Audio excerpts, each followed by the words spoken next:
I already did that. Yeah, don't worry. Okay. Welcome to the second stream of the 2022 Weeklies for Opus Magnum. I'm glad to have you all here. This week's puzzle was my own, actually. Marshall Regulus. This was the other puzzle that was finalized way back last year. The first two puzzles we had were just kind of sitting there for a long time, ready to go. Yeah, the weeklies kind of just ended. Yeah, these are like almost good to go, like, yeah, way back during the 2021 weeklies. But yeah, I know I kind of wanted to see a puzzle with this shape that wasn't a production puzzle, because I think the only one that I can think of was one that Brother Mojo made in a production chamber. Sludge. And yeah, I made one, but oh, did you? it's on the workshop. It's been on the workshop for a while. Or did you make it last year? No, no. Okay, all right. I wasn't playing last year. Alright, so at the time of puzzle creation, yeah, there weren't any really non-production puzzles with this. Oh yeah, this output is chiral. Da-da-da. Oh yeah, and it's chiral. Romney mentioned. Yeah. You just use the mirror tool when you learn your solves backwards. Is this chiral to the what's it called? What is chiral to the viscous sludge? Is it? Yeah, I think it's viscous sludge. What would opposite chirally look like? It look like that. Yeah. Yeah. Yeah, that's opposite chirality. And Twitter, yeah. Twitter ran with the ratios a bit. I was originally gonna have 3 Quicksilver reagents, but Panic convinced me to drop the number to 2. Because Toyed around with the reagents and Rolomni immediately said this is too easy. The idea was to make it was a fun rate puzzle. I think I very much succeeded making a fun rate puzzle. The solutions for rating are really cool to go through. Y'all people are too good at the pure rejection thing. It did make it so that the guess and check method easily worked for determining min rate. Alright, we'll start with area though. We'll get to rate later. The first solution that I have on file should be popping up in the overlay now. It is by Topo Mouse. Oh, by the way, so I figured out how to make the voice chat work so only speaking people will show up now. Because that broke a while ago. True. So now we won't get the giant, We will get the scroll bar. Unlucky. Scroll bar shall be met. If all of us speak at once, we might get the scroll bar. I don't know. I don't know if that's good. Okay, so you can see the central problem of this area puzzle, which is the idea that you have to try and minimize all this swinging around. If you just leave the Quicksilver on the Bonder the whole time and just pivot, you'll get a lot of chopped up area here. This is a nice pain-free example of that. Pretty good start already with 31 area. Okay, moving onward. We have someone who's new to the Weeklies and submitting for Opus Magnum in general, Lobo. Yeah, I saw them popping into the Weeklies chat quite often.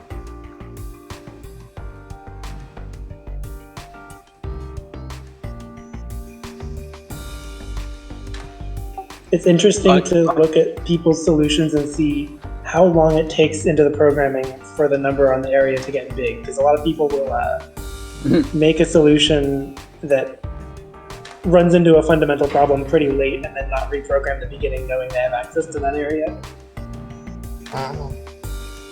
So exciting. I think Lobo's a relatively newish player, and yet here they are exercising input suppression. But yeah.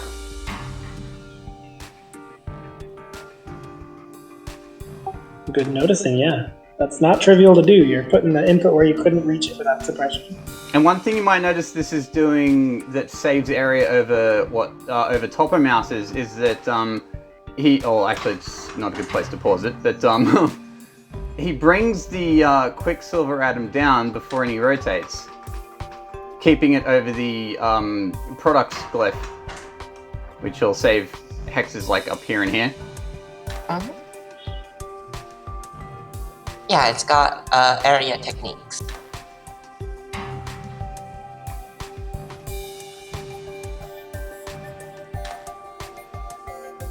You can alt-click finish it.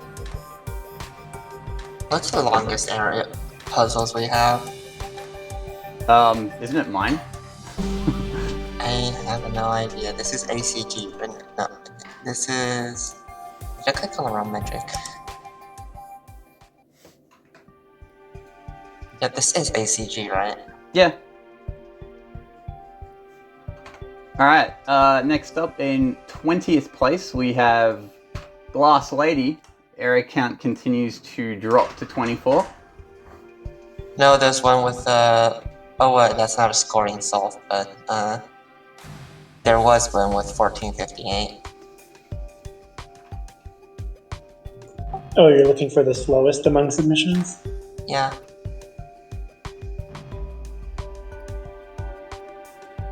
The slowest was 1458, but that one isn't scoring. Yeah, I think mine was the slowest that was submitted.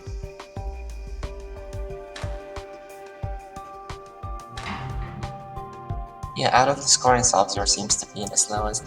Did you optimize for secondaries? Nope. That's probably why. And this one kind of keeps it rotates counterclockwise as opposed to like just clockwise here and eating up these hexes. So that's where this saves area over the last couple that we've seen. Fair bit of track employed. You can see real technique behind this one. Work, Kelly. Oh, well, Damn.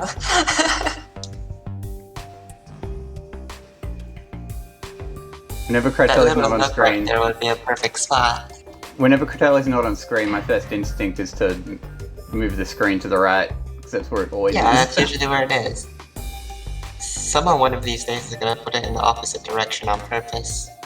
You just casually build your solution at like 30,000 where the grid still works, but Critelli is nowhere in state. If you go to like several 100,000, then the grid no longer works. Anti-Critellism at its most extreme. You hate to see it. Biggie, I don't want to know why you know that.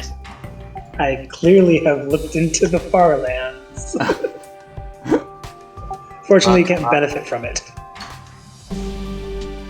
This one also had a bit of pre-buildings. You can see all of them are kind of... Yeah, see this one's just kind of made and it kind of sits there. While this Yeah, one it's still building gets... the arms and parts. Yeah. And then it all gets joined up at the end. Alright, next up, in 19th place, we have Cold, with the same area count of 24, but this one be faster.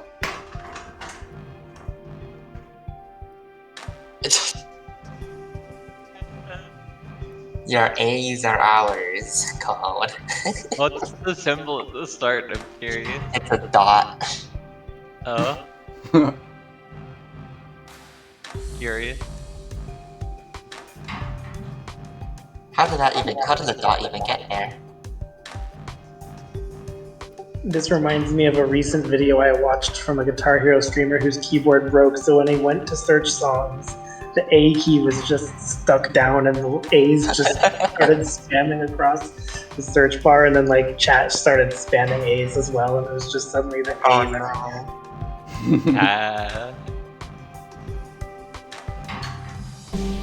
I do like this one.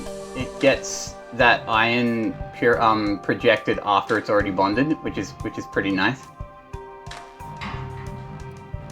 Helps cut the cycle count down, which did in fact matter. Alright, with that we will move on. In 18th place, we have another new contestant, Halb. Managed to get it down to 23. Well done.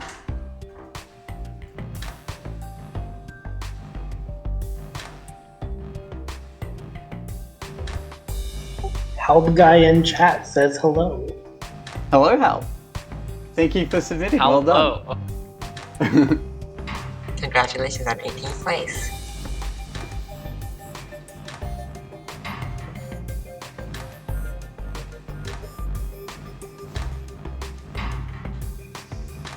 I promise to keep a closer eye on Twitch chat this time, or at least I will try as much as I can to keep a closer eye on Twitch chat. This is a really straightforward solution. Everything about it is just like the next step is obvious, so it comes out pretty fast for that reason. Hmm. Do you have a second screen this time, Zorlax? Nope. Oh. Couldn't get it Guess to you work gotta again. Alt-tab a lot. Pull up chat on your phone or something. Yeah, that works too. I use my phone as my microphone, so I'm like scared to mess with it. Oh. Oh. Understandable. I do like, yeah, this kind of straight line thing. It's kind of a, yeah, it makes full use of the piston's capability to not swing around and chew up unnecessary hexes. I mean, I wouldn't say 3 arms is that much for this puzzle. There's definitely other solutions with 3 arms. Yeah, 3 arms. Yeah, 3 arm solutions does pop up. That probably wouldn't be where the area saves from here on out would be found. The hexes you'd probably be looking to eliminate were like these ones and these ones. Yeah, usually swing space is the larger factor, Yeah. especially when it comes to large solutions or large products Yeah, big old or chunkies. inputs. Alright. If the puzzle creator is feeling extra sadistic, large input, large output. Well, they can be very useful though, too, the large outputs. Alright. Up next in 17th place, we have Username Void. Dropping down to 22 area now. It starts getting real tight now. I would have thought username Void The would take Debonder's that. debut. Debonder.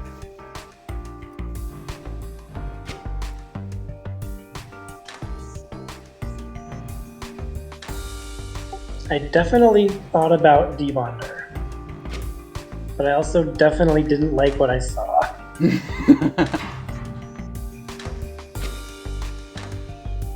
Well, what was that extra bit? Oh, nice. I think we got an optimal pivot.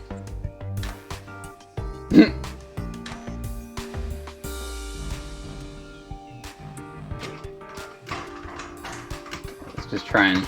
Yeah, the problem with Debonder is when you're looking at specifically low numbers, you can prove that it is really restricting to even place that Debonder in your puzzle. Yeah, because there are just so few extra hexes to work with in your solution space, yeah. Debonders are a luxury. I think what was the giant jewel setting puzzle where Debonder was the key to Elemental jewel Shadow setting? Cluster getting in? Yeah. Primed people to think of it, at least, who've been around since then. Yeah, Elemental Jewel setting definitely had the thing where there were just so many like blank hexes that you could just like easily presume would be needed, which gave you more than enough room to try and squeeze a debonder or two. It was still very unintuitive though. I like area puzzles where glyphs are an option. Yeah, it helps keep the puzzle open-ended, doesn't it? That was my thought process behind Film Crystal. Area puzzle where glyphs are an option was the whole premise. Alright, moving on. we have in 16th place Bambi. Still 22 area.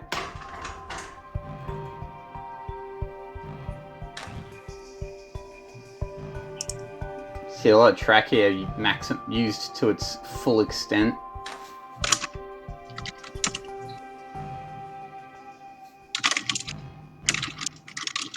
Yeah, you can see a lot of this is really focused around trying to minimize the swing space as much as possible.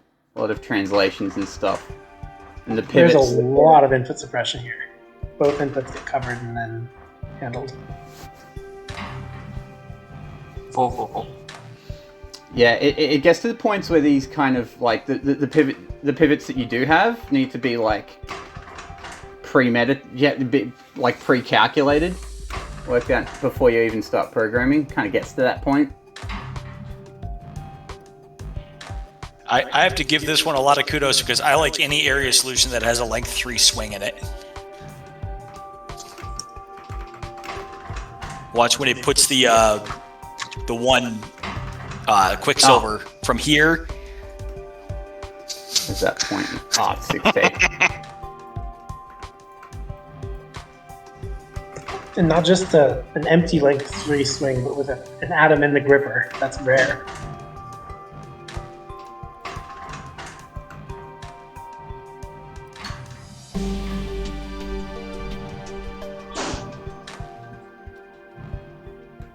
Alright, with that we shall move on.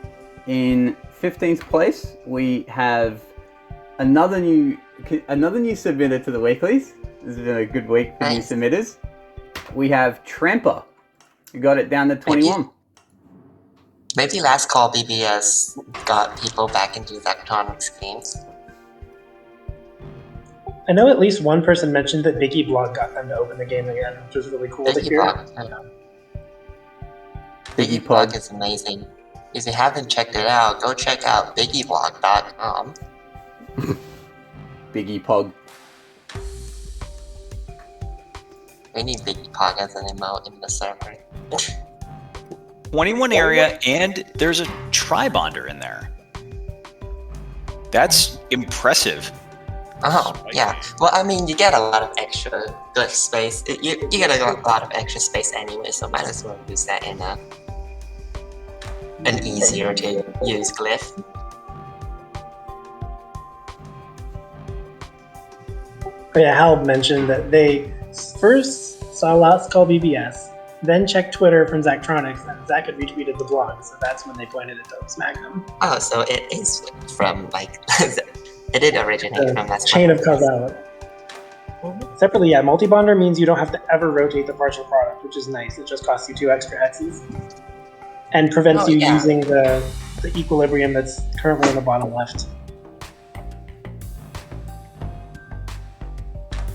It definitely works. That was the first solution from Team 42 as well. Oh, nice. Yeah, Genius42 mentioned in the Twitch chat that you had you guys had something very similar to this before continuing to work on your own area solve, explore the realm of fewer hexes.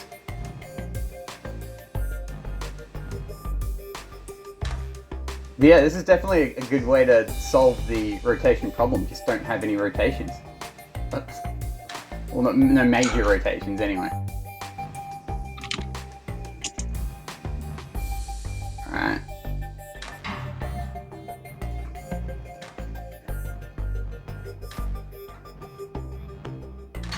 Alright. Next up in 14th place, we have Mad Master with Blackjack, which I'm pretty sure was the title we used last week as well. 21 is a common number when it comes to metrics, apparently.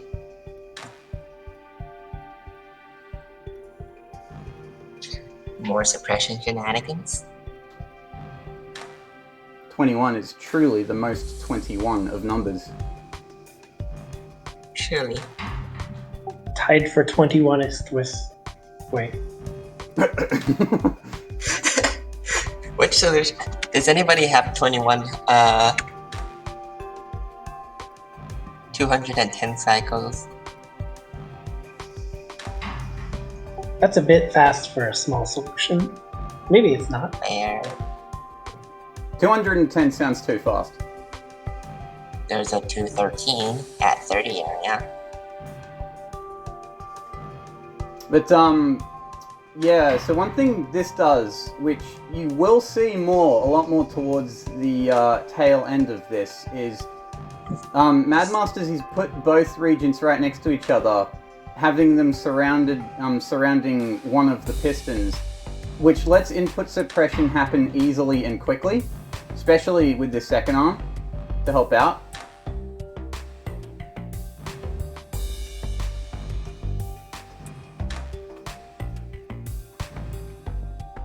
Yeah, so we will come back to this approach. Sorry? There's 3 links holding a Quicksilver in this too. Ooh. Oh yeah. Yeah, there is.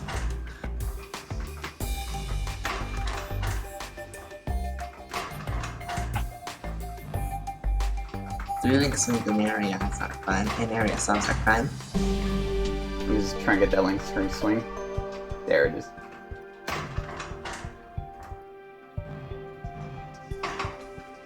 Alright. Wow, that's a lot of stream delay. What's this about stream delay? Since you mentioned like there's the 3 link swing and then it took a few seconds for it to show up. Oh, okay. No, well, I guess that is to be expected. Okay, next up in 13th place, we have the Pog Squad. Nice. Oh no. It's this is a team comprising of Cadspen, Chulaire, and Parissa. Am I saying that right? Yeah.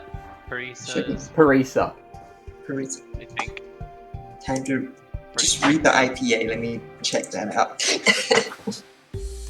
Parisa, yeah.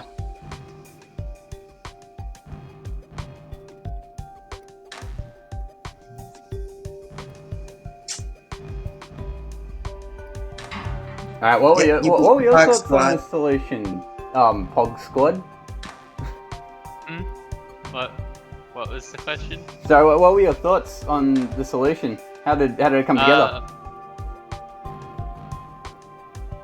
Well, for I got most I of got the. Oh, God. I don't know what this is mostly like my layout. Tolaire came to 23 with an entirely different layout. But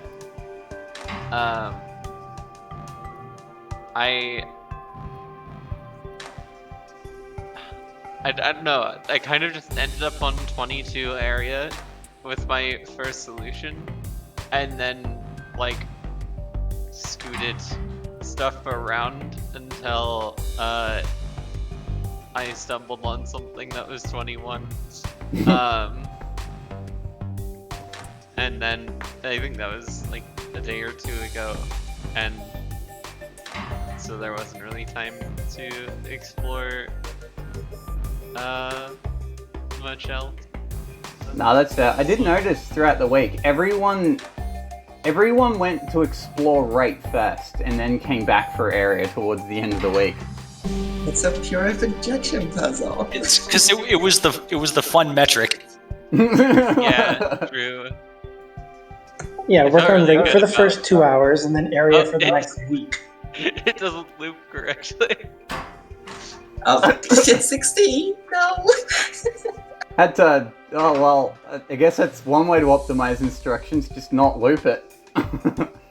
Oh no, wait. Sorry, instructions not- isn't this that's- metric. I Sorry. didn't realize.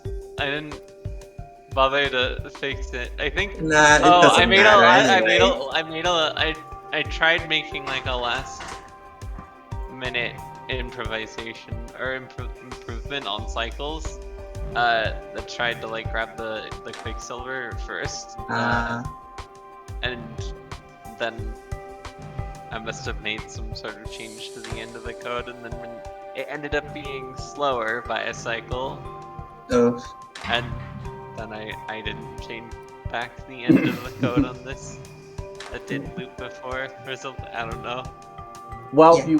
you were the fastest 21, so it didn't end up being an issue. In 12th place, we have another team. This time, Team Not Jasper.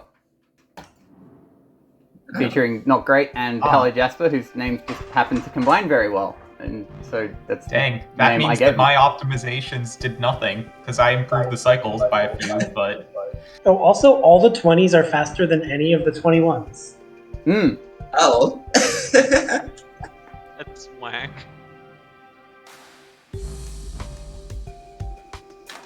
Lots of pre-building on this one, and 2 bonders. I think all the 20 people found out that having more arms means less area. Well, more arms is less cycles. Broken metric. Well, less area and cycles. Well, apparently. we'll see one arm. We'll see one arm min area solutions. Zorflax with his 1400 solve knows. Yeah, I can verify this. Don't you worry. No, his solve isn't the 1400 one, it's a 1200 one? Yeah. Yeah, it's 1200.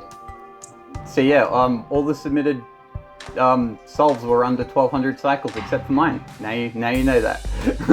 All the scoring solves, there are submitted solves with over 1200.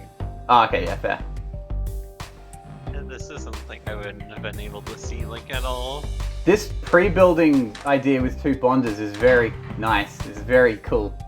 Yeah, this has a lot of excess glyphs. Well, yeah, namely the second bonder, but yeah. I mean, there's also like multiple arms.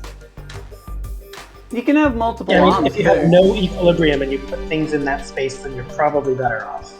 Put a track in the extra. Put tracks, but not put calcifiers. You have calcifiers. Make it an overlap, so I've an overlap every tile with a calcifier. But tertiary. Who cares about tertiaries? If there's even a 1 cycle difference between 2 solutions, I'll be surprised. If tertiary ever matters, that's even funnier. No jack. That's some fancy input suppression on the pixel routine to get that one. Wait a minute, this is the only The last 20 one. area solve. Oh, that's true? Wow. Alright, so Well, with that, I guess it's time to move on. there are solves with 2 cycles apart. In 11th place, we have Mr. Puzzle. Coming in at around 500 cycles and 19 area. Yeah, the closest is 2 cycles apart. So all the 19s are faster than the 20, and all the 20s, or one of them, are faster than the 21.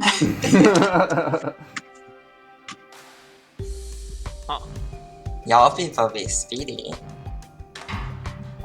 Well, that means that 18 was possible, I guess, because Zorflax hasn't been shown. That is exactly what that implies, yes.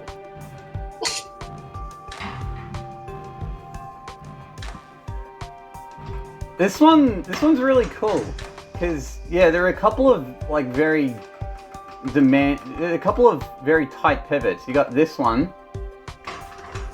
You had to see all the arms had to go back out of the way for that one, and you also have this one, and you can just pivot right back. Oh, nice. I like the shared track. Yeah.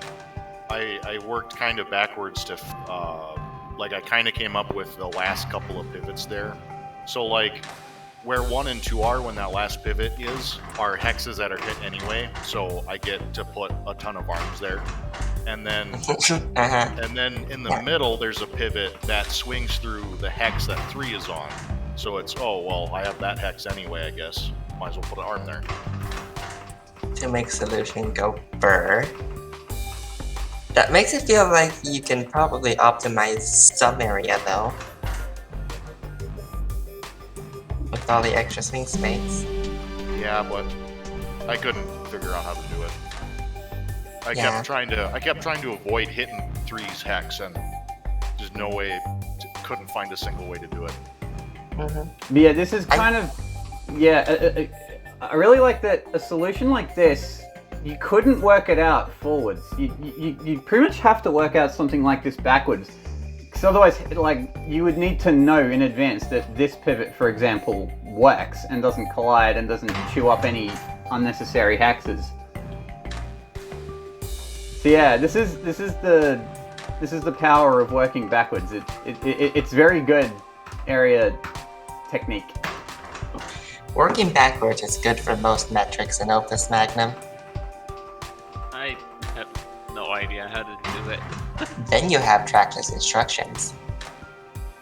Forward first. Yeah. Forward. Well, I guess Biggie's results kind of showed that both are good for TI. You work forward and backwards. I don't know. Still an open question because Penapig, I know, mentioned working pretty much exclusively backwards, and their TI souls were pretty much the next best ones after Right. Biggie's. Them too.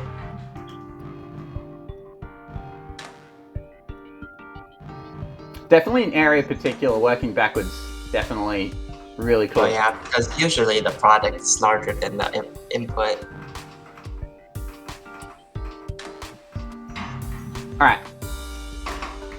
Well, unfortunately, all those arms didn't matter because that was the slowest 19 anyway. Sorry to do you dirty like that, Mr. Puzzle, but in 10th place, we have Team 42. Oh dang, there's a like 100-something cycle jump. Okay.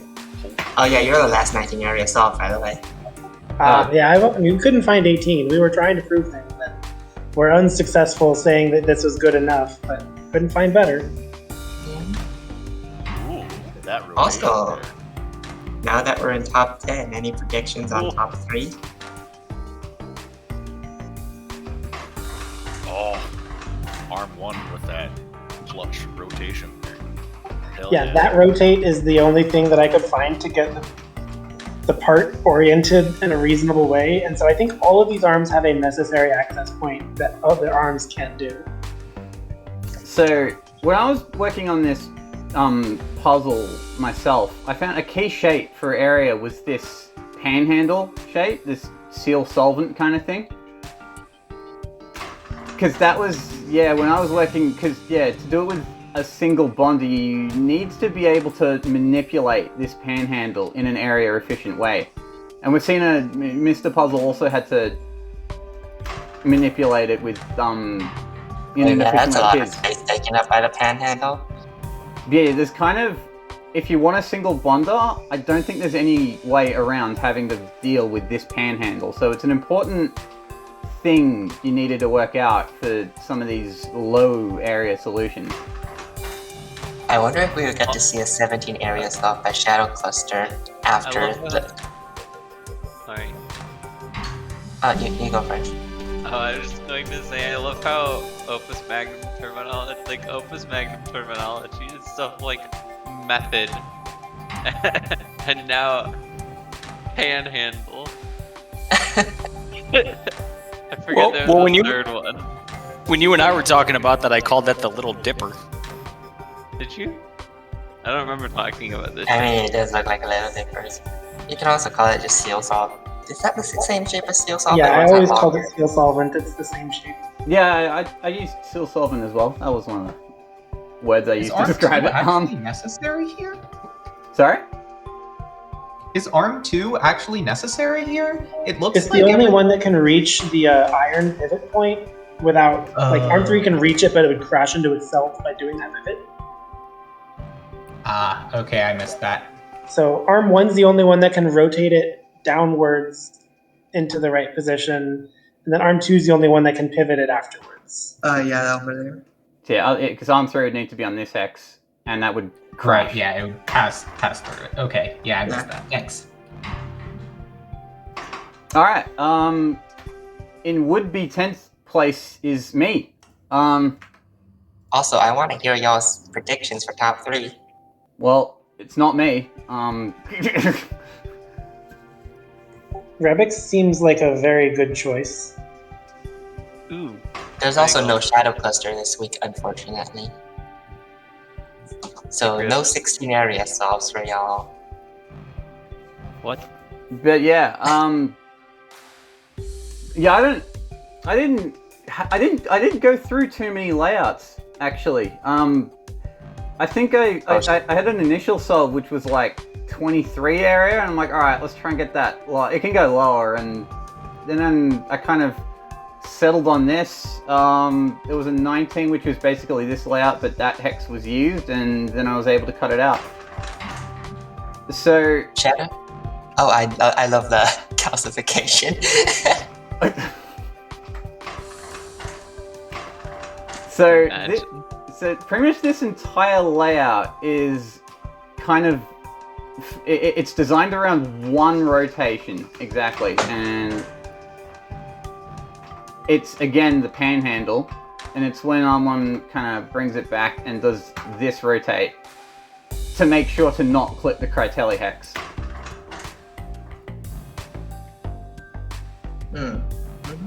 And then from That's there smart it was to put all of your excess area into one triangle track, because that also lets you have movement. yeah. I could get things that did reasonably well on 18 area, but then couldn't move something in a specific way, and so were forced out of it. Yeah, the triangle track was very important. And then once I worked out that rotate, it was a matter of just hoping I could get the last one on.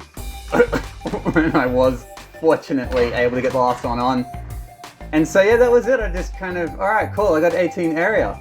Yeah, no, that was fun. I made this, and I assumed 17 would be possible and that we would see it, but as Bist, I think, as Bist accidentally implied earlier, we don't have any 17s.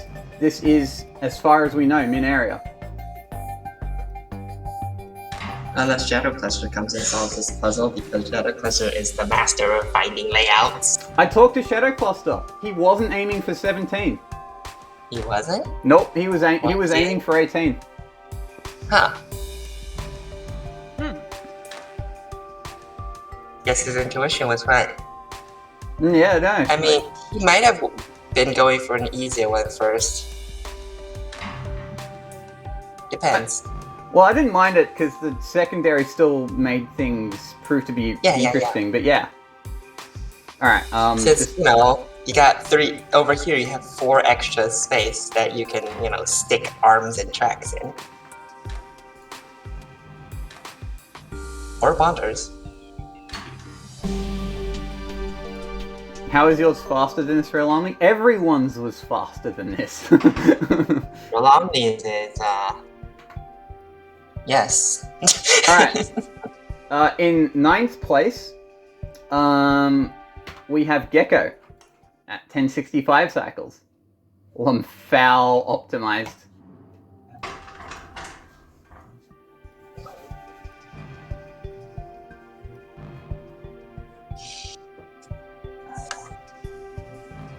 Triangle. Tringle.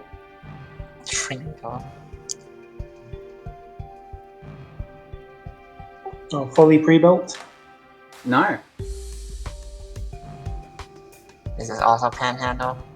It's a panhandle. This looks very nice. This looked like it was easy to work out. It was a really nice, stress-free programming. It's version 4. That sounds like they got it. It sounds like they got Minaria about like version 2 or version 3.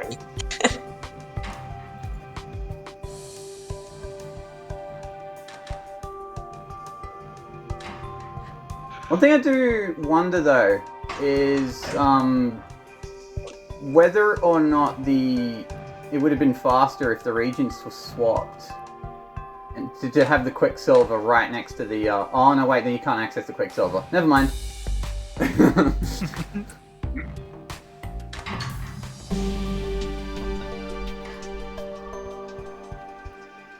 That's probably the only thing slowing this down, honestly, just because the Quicksilver has to be so far away from the projector.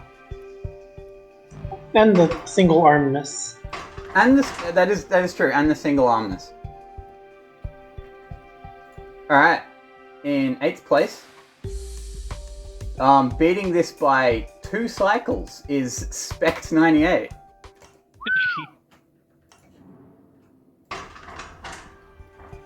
No track at There's all the this time. cycles. Oh, single arm, no track. Cratelli Equilibrium Hex. Down. Cringe. Cringe. Is that Cratelli necessary? equilibrium is Is it necessary? Do you need that unacceptable hex? behavior. Is that hex necessary? What's... I think, yeah, when we see it... Right, it's necessary for this bit. Oh. I don't... Yeah, you need it, I think. Mm-hmm.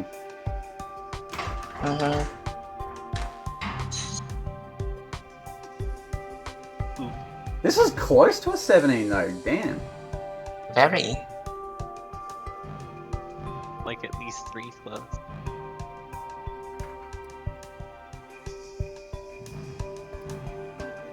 Yeah, only having one arm means that this Quicksilver is only coming out this way. You can't get it out this way because this will never be able to be suppressed with only one piston.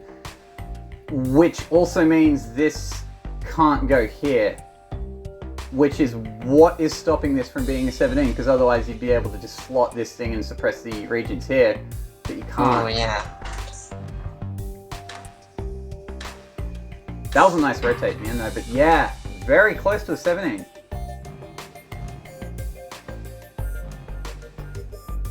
I did look at 17 area a bit after I saw all these solves coming in and no one was getting a 17. I'm like, oh damn, how hard is it? And then I tried it, and I can personally confirm 17 that... got hands. I can personally confirm that, yeah, it hard. 17 does indeed have hands. Who'd have thought? Who would have thought everybody trying for the same metric but nobody getting it would mean it's hard?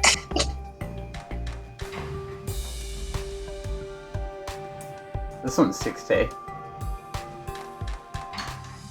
Oh yeah, because of the Quicksilver. Alright. Moving on, in 7th place, we have Rolani. There we go.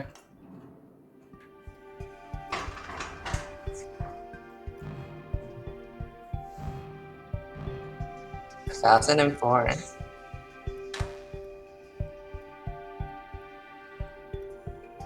I like the part where, like, 4 solutions ago, Rolomny was like, I'm sure I'm next.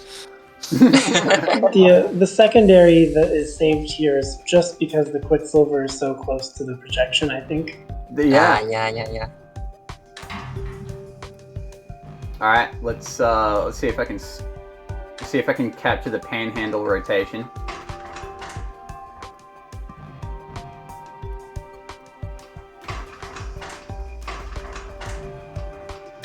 That's some clever suppression.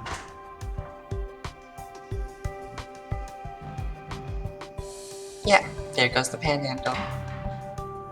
Clean panhandle rotations. Mm.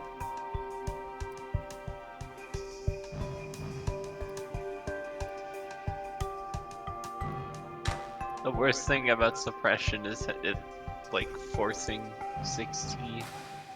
I mean, if you're... Sometimes it doesn't. I You think get to use everything after suppressing. I think I made, yeah, I kind of, because mine had the same ish problem, and then I just kind of conditioned mine to not have to be 6T. It cost me quite a few cycles, if I remember correctly, but... Yeah, it just costs cycles, and the secondary is cycles, so... I was playtesting, so I didn't care at the time. Yeah.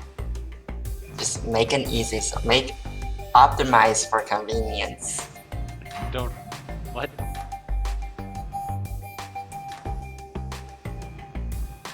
If you don't handle your handle, I don't get it.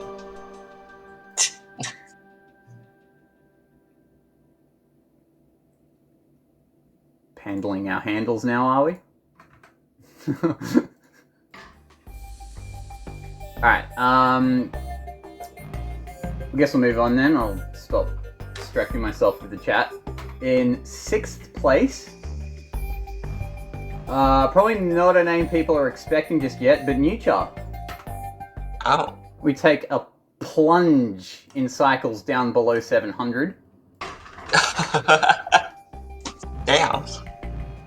Oh, nice. 690. Nice. Very nice cycles. 2 arms. 2 arms is powerful.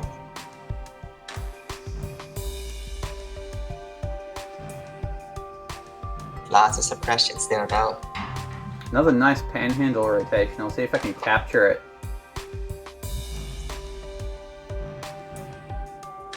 And it's 60. Does it really not buy you any cycles to have Arm 2 have access to a track hex behind it? Yeah, I actually did look at that last time I looked at this, and I couldn't find any use for a track here, from what I could tell.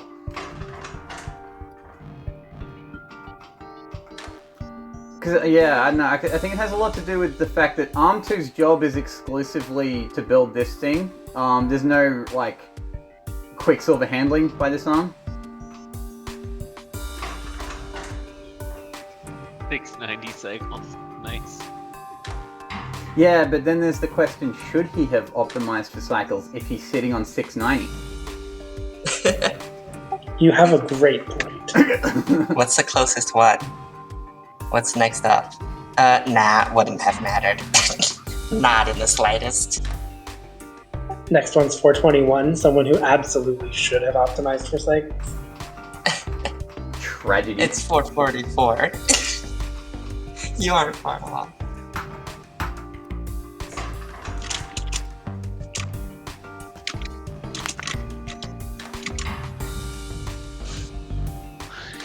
I like how both the panhandle rotations come on consecutive cycles.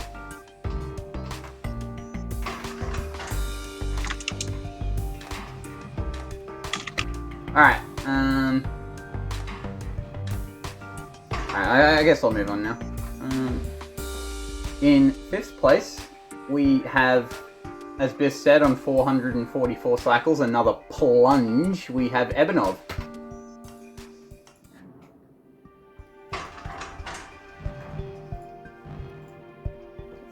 What people do we have left? 4 of them. I mean, yeah, which people? 4 of them. Yes. Thank you, Redfax. Oh, that's good. I really like this. The Ho ho ho ho. Efficiency. Arm 2 can just work continuously at the beginning, and there's a ton of clever suppression. Really Yeah, like this it. suppression.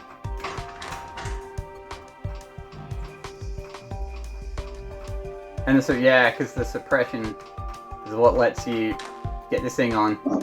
Lots of It's Yeah, like suppression. that 60. was him.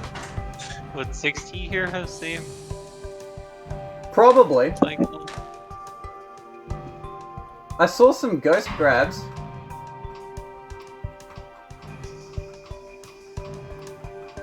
Wasn't it Ebenov who got the 69, 420, 69? Yes, it was. Yes, it was. He could have maybe found 24 more cycles if he went 60. Save like 4 extra cycles. For loot. Yeah, that definitely sounds plausible. All right. In 4th place, by 6 cycles, we have Cuckoo 52.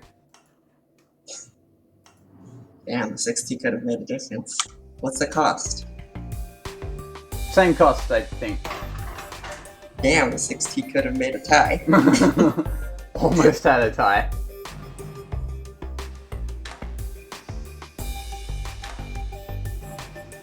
Alright, so something that I really did not expect would happen, but at the pointy end, as we get to the top solves, they all start looking way more similar.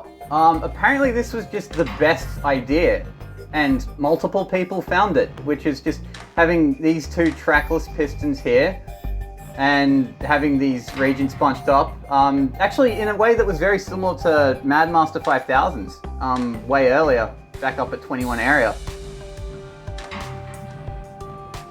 A lot more people settled on this than I would have expected, because, yeah, not having two arms, neither of them on, like having no track whatsoever in an area solve, you'd think would make things less convenient, but they just don't at all. I mean, that's just most AC solves in general. Yeah, because the input suppression proved to be more beneficial than a lack of track being helpful. Replace a track and an arm with two arms is usually how it goes for AC compared to AG. Yeah, but fill your equilibriums with track is another AC principle, and it's just the equilibriums are out of reach, and that's okay. Yeah, apparently that doesn't matter for this puzzle. 2 calcifiers was optimal, question mark? Totally put track in it. You don't. Yeah, you can. You could also put Critelli under arm 1. No, the Critelli here is really good. Calcification. Yeah, it's cheaper calcification, like equilibrium. Maximize cost.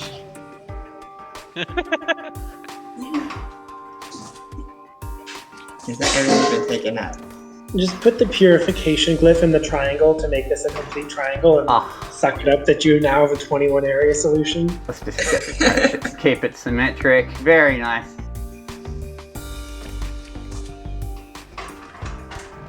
I have to put the Critelli back now because it was in a good spot It's earlier. like a Christmas tree, and Critelli is the trunk. It's a Critelli tree! Well, before you took away the...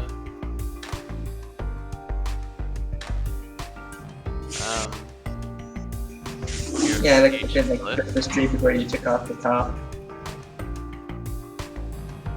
Merry Critelli.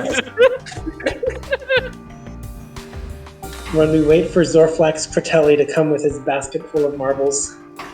Oh, just you wait. Alright. We should probably move on. We have our top 3 now. In third place, by 11 cycles, we have Fiesta 618. Yo.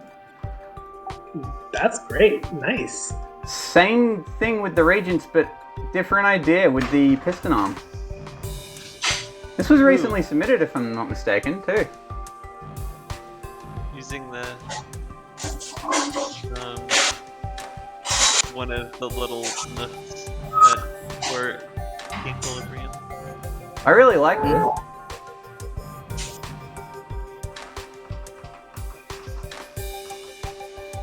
Fiesta found a way to use one of the equilibriums for efficiency. It almost reminds me of my own solve, actually, because if we rotated it, then it starts bearing a lot more resemblance to mine, because it's the same panhandle swing. If we go to the panhandle swing, that's more or less. That's kind of the same panhandle swing as mine. It's in a slightly different just spot. arms in a different position. Yeah, it's in the swing itself's also 1 hex to the right in comparison to the product glyph than mine was, because mine was it had a lot more chunk over here, and these were not chunked. Mm-hmm.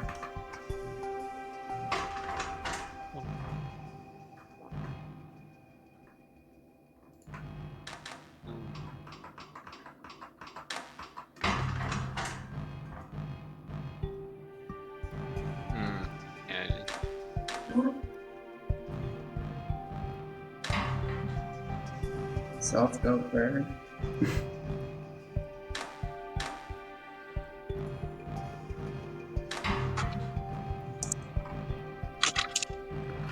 But even this one, you're kind of looking at it, and I know the way it's designed, Arm 2 needs this hex to project, but if you had the projector somewhere else or something, you could almost imagine this hex being cut, but you just can't quite. Yeah. There's also pivot space. Yeah, I guess in comparison to mine, yeah, the pivot space, it's a bit more cramped in that direction. Alright. That was really cool.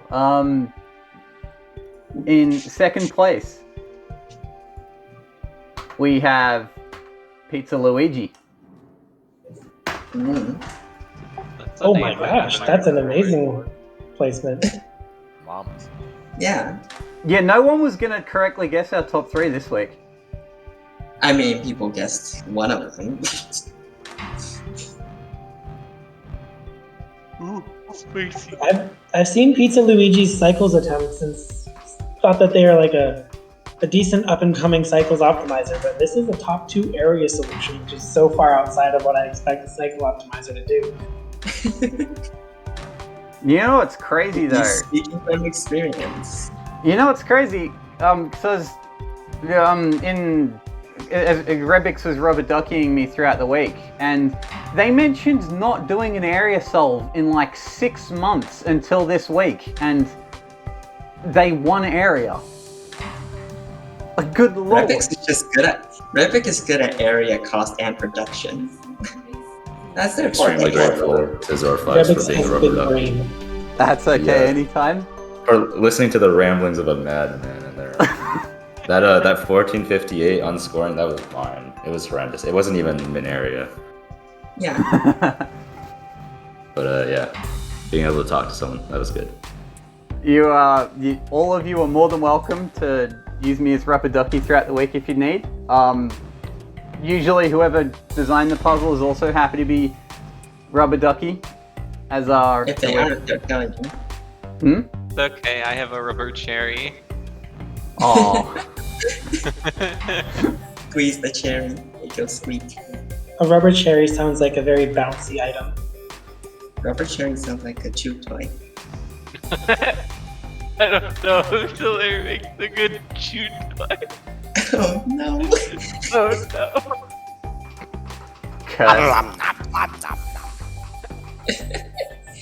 Alright, there's your panhandle swing.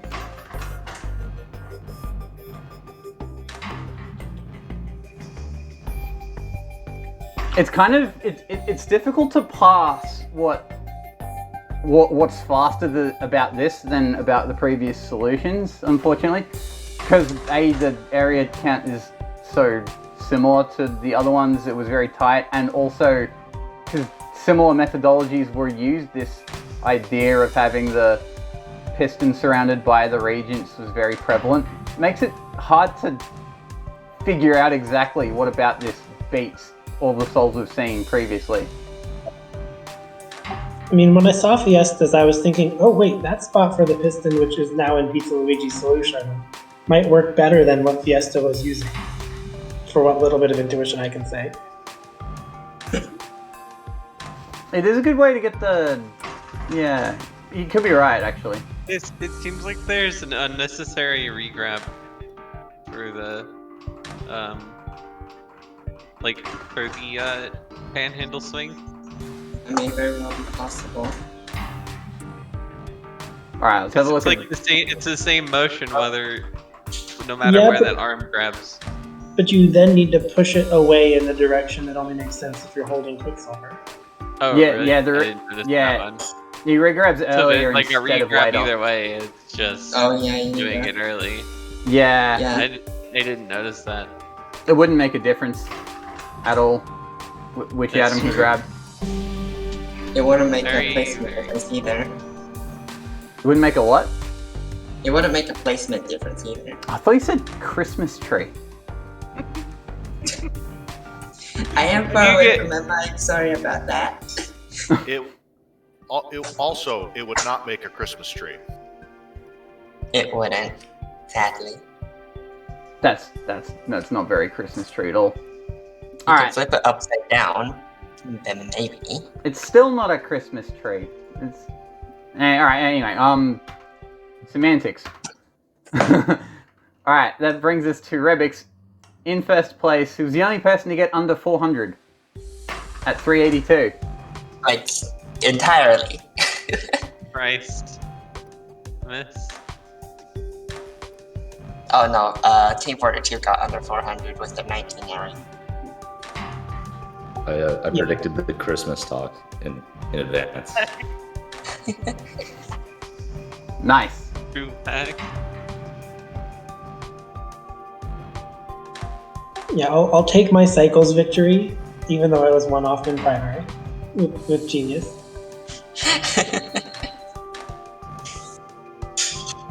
That sounds like a biggie thing to do, just not quite hit mid-area, but you got the fastest one in anyway. Whoa. Oh god, Whew. it's my brother.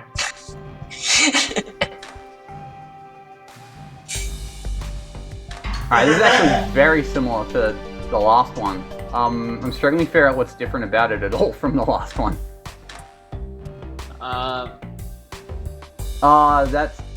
Yeah. There's a different order of operations here. I grabbed the central Quicksilver at a different time, but that's not actually where the cycle saves come from. Because I know I tried that and it wasn't better, or it wasn't any different. Yeah, I'm noticing because when you leave the panhandle here, there's a projection that gets brought in at the same time, and then Arm 2 kind of swings this around. That looks more efficient.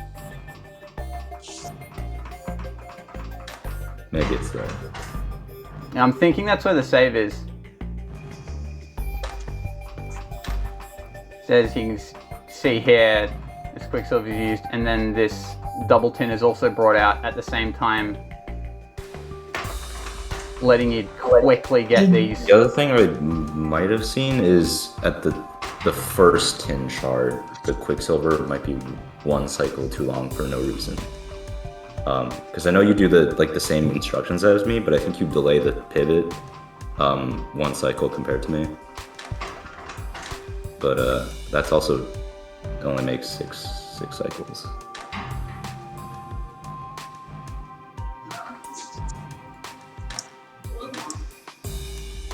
All right. Well done, one and all. That is area. All right. Nice. We shall take a quick breather while I get the rate solves ready.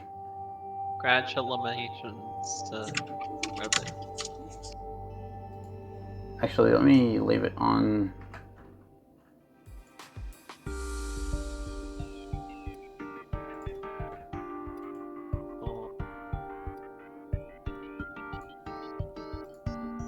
So, what are you guys thinking about rate? I hope you see several 69 cycles solutions. 60. I have no idea the cycle counts since it's not part of the parser. Unfortunately, Team 42's cycle count is 71. Wait, let's see. I get to see them in the...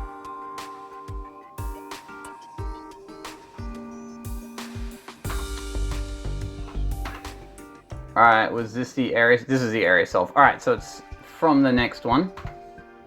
So we will start at 20th place with Tramper. First try rate. Coming out at 25 up. So for those of you who aren't quite familiar or comfortable with rate, 25R means that, well, A, the solution loops, and B, one Marshall Regulus is made every 25 cycles. On average. Well, alright, yeah. From For the this looping one, point. it's like From the 25 looping point exact. onwards, it's once every 25 cycles.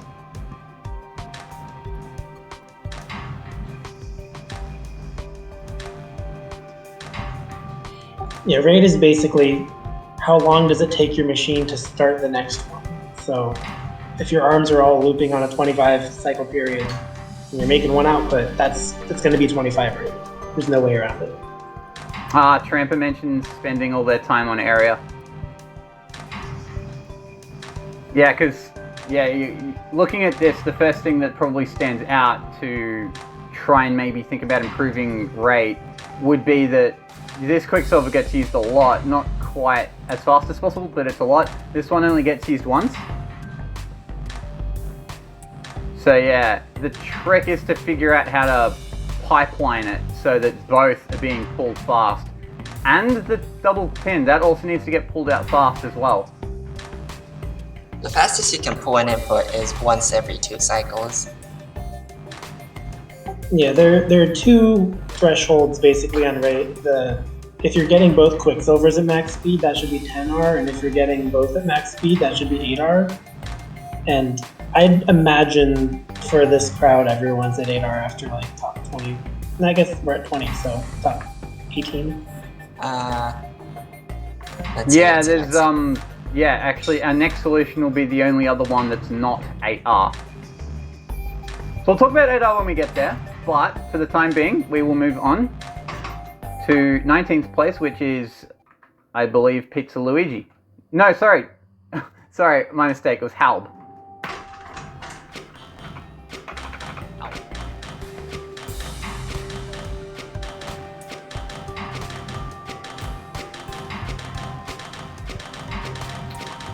Zoom mod. Oh, we've got Purify after projecting. That is the classic rate mistake. You're combining 2 iron to make a copper, but you've spent Quicksilver making each of those iron.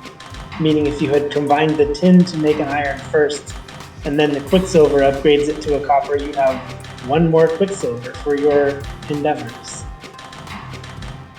A rule of thumb when it comes to purification before projection. It's in the name, purification. But yeah, as you can see here, the tin is being pulled out as fast as possible. Not quite the Quicksilvers, but yeah. Oh yeah. You would expect this for like all 3 regions when we get to min rate. And of course, as Biggie mentioned, the other rule is when you're trying to do these purification / projection puzzles, you try and purify the lowest order metals because the higher order ones are more valuable. And if you're projecting more valuable metals, then your Quicksilver is kind of being used more valuably, more. Yeah. Yeah. Silver has a variable value depending on what you project it with. So you have to make the most value out of your Quicksilver. I like these trapezoid tracks as well. I use trapezoid tracks like these all the time when I'm messing around with stuff I have to build fast. It's just a habit of mine.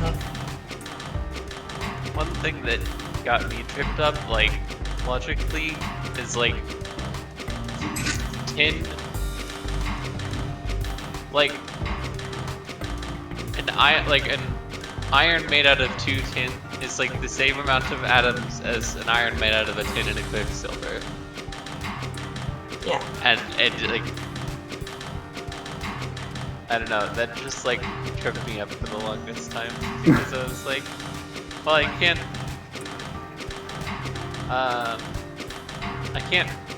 project this thing that I just purified because purifying stuff, I don't know, it was weird. But yeah, last year for Ray, we had a puzzle called Archlorite Promotion, and it was literally just like silver and Quicksilver into gold and Quicksilver. And one thing that simplified the calculation for that one was that silver and Quicksilver were worth the exact same because you're only promoting once. Yeah, there's only 1 metal, but like. But you cannot put silver into your output and call it Quicksilver. Yes. Yeah, except for that bit. You cannot like spin the silver very fast on top of the output and just say, oh, this is Quicksilver now. It's spinning real fast. That would be a fast, which is something entirely different. Alright, now next up, I accidentally spoiled it, but it's Pizza Luigi at 18th place. Loving the solution name. Cool. Mood. Relatable. Alright, so yeah, I believe this is maximum. our first minimum rate. Our first min rate solved. So yeah, from here it'll be cost that matters. Unless, of course, instructions also matters. So this is the way that I was trying to get working, and I just couldn't.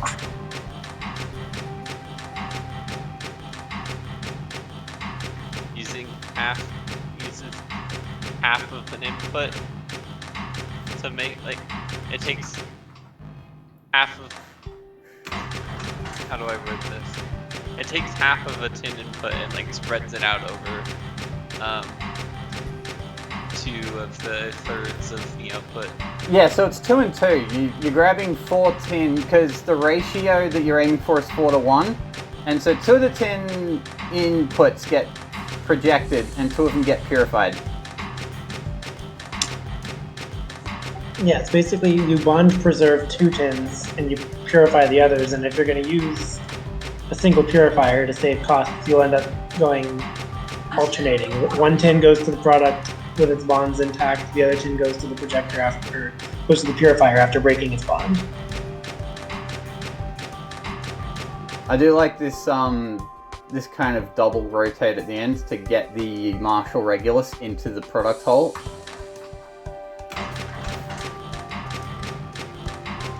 Has spinning wheel energy to it. Where does the Marshall Regulus go? That's right, in the square hole. The AI has learned.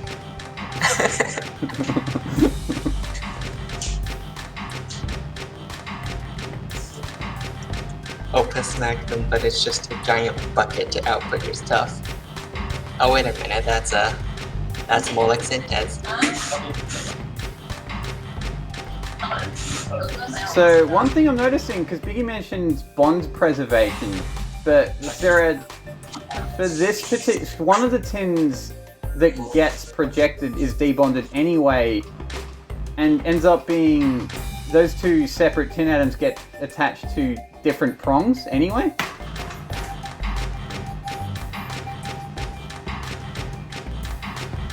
Yeah, this isn't doing the breakdown that I suggested. This is coming with 2 of them from the purifier, and each one is supplemented.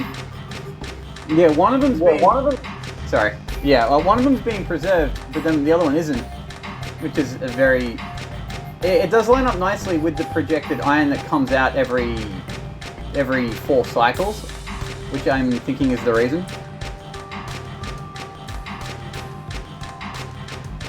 All right. And with that, we shall move on. In what would be 18th place, we have our playtest solve brought to you by Panic.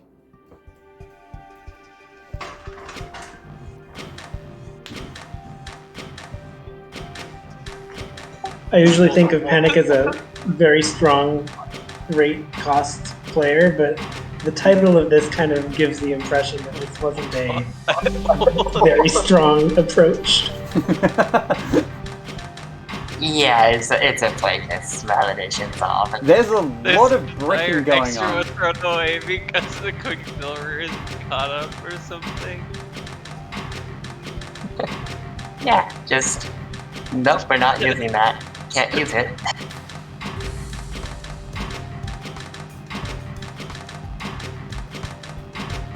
Yeah, so when you're trying to cost optimize a puzzle like this, you probably should be trying to aim for something less than 6 bonders and 4 debonders. I love breaking them. You see, it's got hex arms at the beginning, and those are good for saving costs because they can do multiple things. They're not though. One is. Oh, one of them is, but the bottom one is. Bottom one also is. Really? Oh wait, oh yeah, it's also And debonded and purified. Yeah. I love the bricking. The bricking's really cool. So, bricking. I don't think we see any more bricking. This is the only one who actually bother with bricking. Bricking is not. People probably have bothered with bricking, but it's not exactly as cost efficient because you can use very little glyphs in this puzzle for min rate. There's a Quicksilver carried over on the brick that gets moved down to. That's why there's an extra one. Oh, there's extra quicksilver to be passed on to the There's next the- input. Yeah, and that's not there for the first one because it just doesn't exist. This has a lot of advanced techniques for just for validation solve.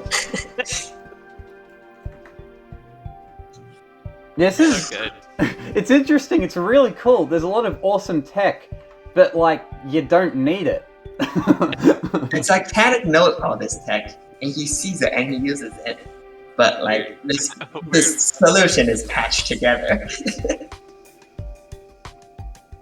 That's okay. I don't mind sassing Panic a bit for this solve because he didn't exactly chip away and grind down to optimize it, so I'm okay with it. Yeah. All right, moving on. In 17th place, we dropped down 100 cycles to Topo Mouse. 100 gold. 100 gold. Also, No, I've getting no a rate solve takes only like 30 cycles. Negative numbers of cycles. Also, I have no idea how to pronounce that solution title. You're pro you. It's probably Italian. I have no idea how to say it either. We just get IEEE to say the word purification, and then that's the pronunciation. I'm still, yes, I'm yeah. still to this day salty that when I was at school they wouldn't let me learn Italian, even though like I had like my grandfather's Italian and I wanted to learn Italian, but they wouldn't let me because some administrative error put me in French. Oh no. You're a French student now, Harry.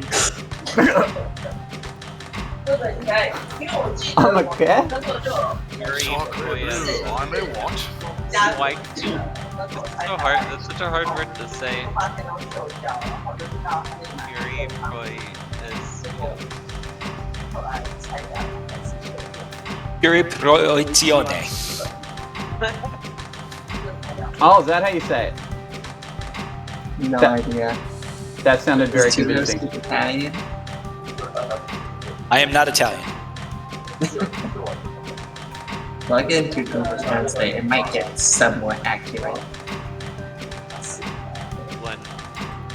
Right, so with this approach, this is a good example. This is, it's kind of funny that this is 100G cheaper than Panic's because it looks so much like simpler and nicer to have figured out.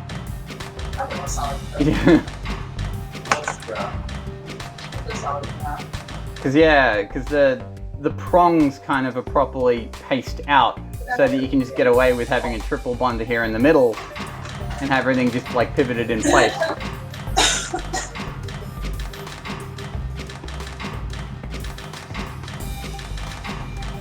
And one question you will find that needs to be answered, and what most people end up doing, is you'll have one of the Quicksilver reagents is just like here projection. You'll just see that a lot. But the other Quicksilver reagent is the one that you'll need to kind of figure out something a little fancier for, because one of those Quicksilvers has to be in the middle of the product itself. So you have to kind of divide the labor between projection and output product atom. See a lot of creative ways around that. Alright. Well done, Top of Mouse. This is very nice. In 16th place at 450G, we have Fiesta 618.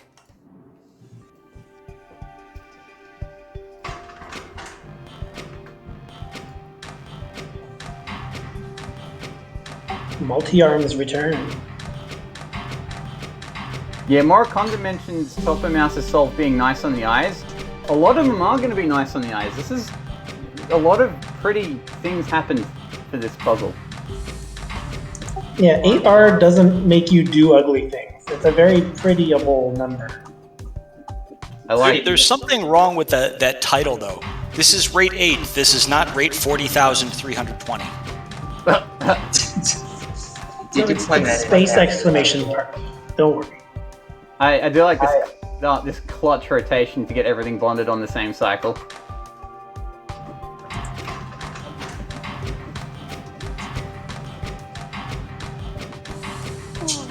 Gorgeous.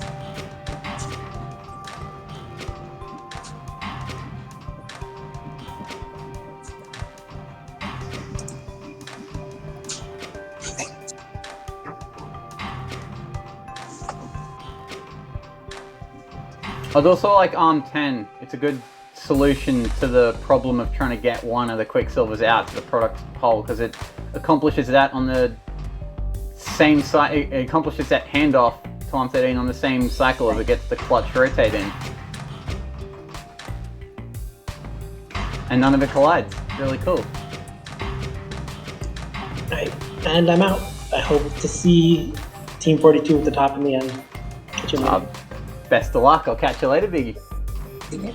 See ya, baby. See ya. Alright. And with that, we shall move on. In 15th place, coming in 10G cheaper, we have Team Not Jasper. Well, Which this is one's actually really just not just great. me. Yeah, it was Well, just it's literally just not great, great. but Hello Jasper gets stolen valor because I couldn't be bothered changing the team names in my validator. Probably nice to rotate this 60 degrees counterclockwise. It would be nice, but I didn't. It's something I would do if I made the solution, but I didn't. I mean, you can do it Feel now. free to Control What? A, and then you press A again, and then you're good. This raises uncomfortable questions about artistic intention, people. No tinkering. My I mean, artistic speaking- intent was making it as fast as I could. Speaking of artistic intent, where's Gratelli? I have no clue. I think it's top right.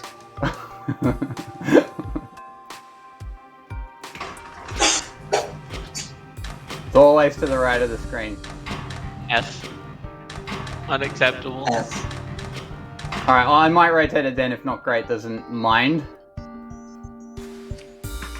It makes for a better viewing experience. It also doesn't. Like, if you just control You A get to to do zoom it in. and then rotate, it doesn't change anything about the solution. Yeah, I did In that. theory, it could change collision aspects, I think, but only if you're doing something really crazy.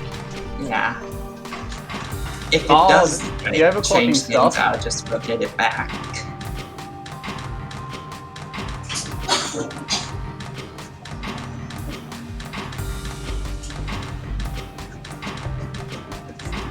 I like how that one Quicksilver servicing 3 glyphs.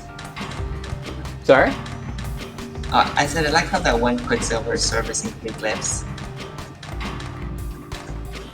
Yeah, Yes, I like how please, both right. Quicksilvers have only 2 arms each on them. Oh yeah, that is all you need. Yeah, the Quicksilver handling here is in particular, very nice. It is a lot of Quicksilver glyphs, though. Yeah, it uses actually, a bunch the of number glyphs, of- and it just like swings the whole things around on the outside, which is just a waste. Yeah, the number of projection glyphs is a pretty open question, actually. You'll see a lot of variance in the number of projection glyphs being used. It ranges a lot from like 1 to 4 or 5.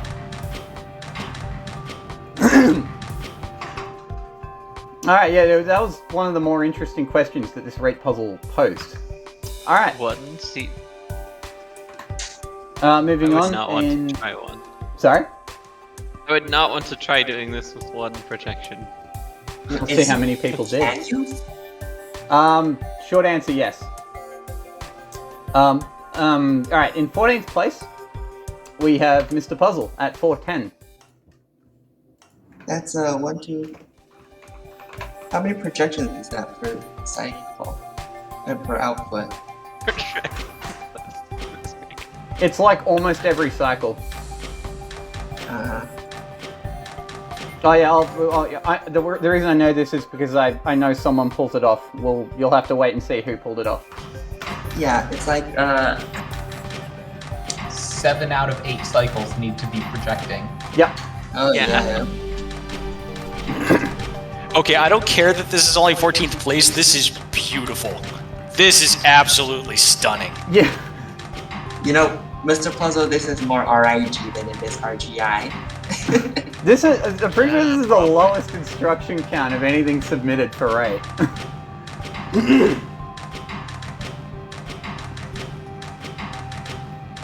How many multi-arms? We have 1, 2, 3, 4, 5, 6 multi-arms. Wait, yes, some of those multi-arms can just be turned into single arms to save gold. Yeah, the two on the far right, definitely. But my instructions varies. One of them on the far right can't Oh be. yeah, 9 could have been. 10's doing. Yeah, you're maybe right. not 10 is- 10. yeah, you, but 9 might, you can have to be. redesign 10, maybe. I think 9's the only one that would be so 10 gold. Yeah, definitely 9, but I don't see any others that are like. Yeah, no, that's right. Yep. But my one Just 9. instructions. Yeah, that is a good point. 66 instructions, if anyone's curious. Does that Oh, no, wait. single make a difference though? There's a lot of It TI tech in this particular does. solve. The 10 gold makes a difference.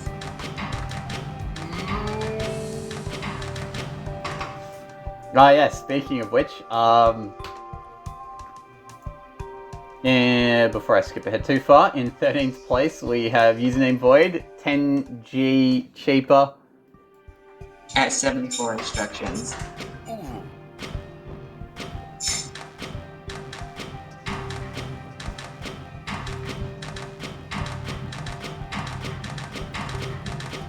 Still a lot of multi-arm, which is very nice.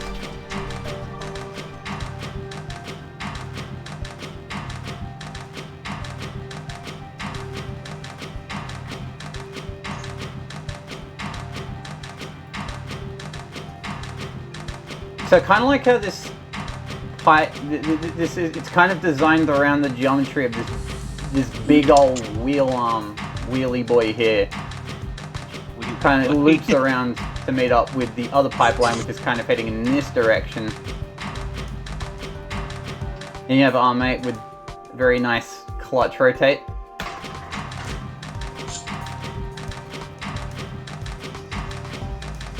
Seemed like the geometry barely worked out for this Quicksilver as well.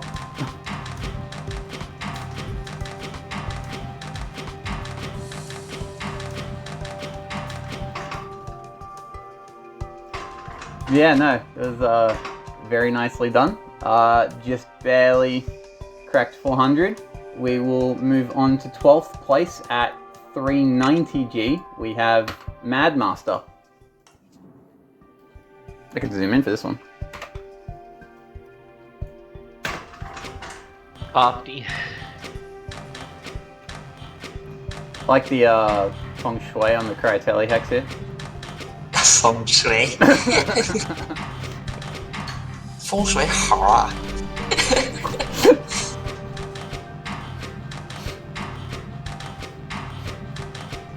I hope I'm not butchering the pronunciation of feng shui too terribly for you, Best. It's fine. It's not that. It's feng shui. It's not that far off.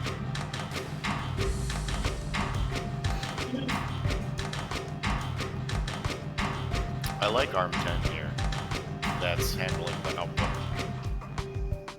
Very close collisions there, but Oh yeah, the last rotate in particular. And then it grabs on the very next cycle.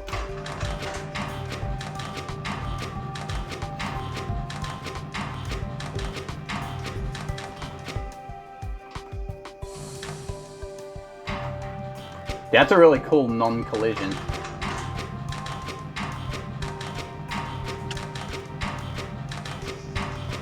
Oh, that's an interesting way to split that. Split the projection, because like You mean one with of the them's on the inner one. One of the Oh, you mean here down at the bottom here? One of them on the is right a length. side, yeah. One of them's a length 3 arm, the other's a length 2 arm, and the geometry kind of works nicely for the length 3 Well, I arm to was just looking- pivot. I was looking at the right side where Oh, where it's inner one on the inside is projected. Which is kind of neat. Actually, it's interesting. This right side is kind of completely disjointed from the left side. So you could... It's kind of nice when it's like that, because you could just tinker as much as you want with this bit, and you just don't have to change anything about this bit.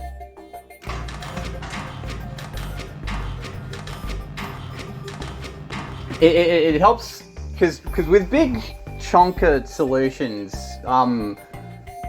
you kind of... It helps having disjointed sections like this helps break down the puzzle and just makes it easy to think about and tinker with.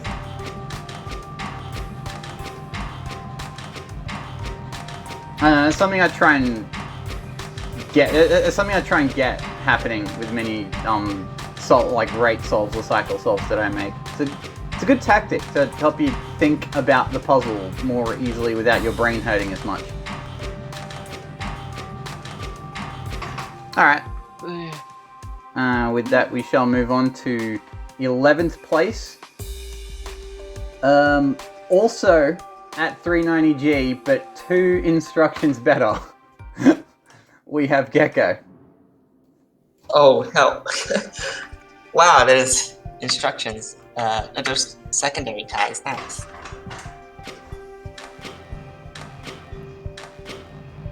There's almost 2. Oh, there's another one.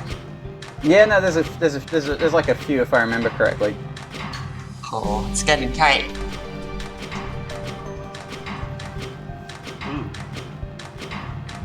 There isn't like a huge secondary tie if anyone's wondering, so you don't have to worry about that. To be fair, you know, the cost falls into brackets more easily. Oh, that's super cool. I'm obsessed with the different projection pathing, because this one puts 4 on the outside because a tin is brought over. That's a nice way to. That's a nice clean way to handle it, because you can just have 2 arms, 1 projector, and just have it at max rate, min rate. And that's 1 of your agents already taken care of. How does it end up with a tin over there? That's what I'm curious about. So, it just doesn't project it. Oh, it doesn't project the outside. It's this projector that's responsible for the outside prongs, and it only activates once before it gets brought over. Yeah, the one that would go on the outside goes into the center of the Yeah, because the other one's used in the middle. It seems like people keep forgetting there's a Quicksilver in the center when looking at these solutions. You can save 10 gold by making the center arm scoot up, no? Or would it crash? What's this? Which center arm? The arm that brings the Quicksilver over to the center. Oh, that one... Does that rotate it? I think it does. Yeah, I think it... Arm 3, I think. Oh, arm 3. Oh, the multi-arm? The one that brings it over to the center. Is it? No, not the... Oh, it's not arm 3. The center one out of the 3 on the right. Arm I can't 5. see the number. That's Arm 5, that's yeah. Arm 5. I'm not seeing a way to save that. Yeah, I didn't see that it was doing some of the rotating. Because if it wasn't, then you could just use it to also scoot up if it wasn't doing any of the rotating. Yeah, arm 5 needs to do at least 1 pivot, looking at the instructions, I believe. Tragic. Yeah, interesting. It was very close though to working. Alright. Moving on. We enter our top 10. Predictions. This time we take a 5G drop to Cuckoo 52. Quote unquote drop. Oh yeah, big drops. Only big drops from here on out. If you define 5G as a big drop. 5G is a very big drop. That's like 1 whole track. Yeah, damn. When you put it like that. Ooh, that Arm 7 doing the work of 2 arms, but costing the same as 2 arms. and saving instructions. Also, what are y'all's predictions on top 3?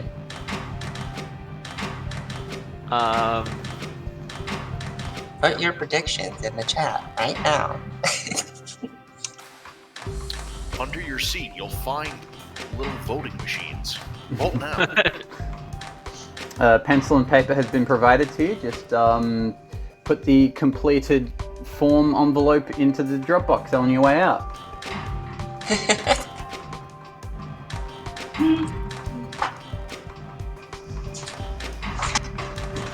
So yeah, at this... Well, I had previously predicted that my score would be 100 above minimum.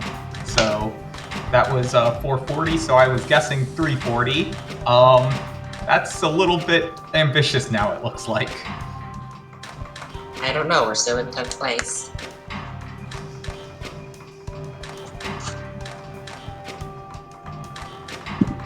The drops do be coming.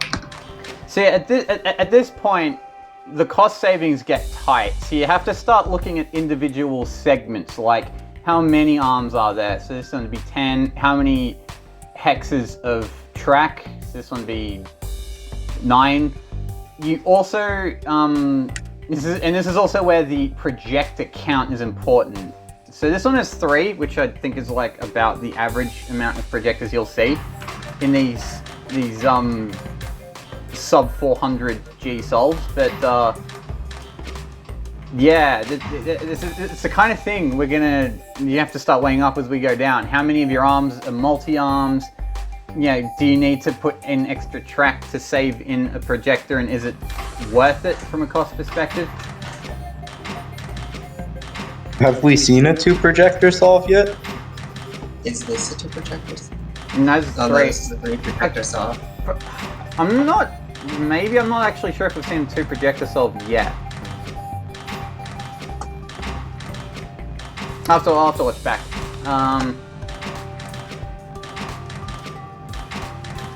You see, this one ops are more track than you would usually see, but and there are 3 bonders.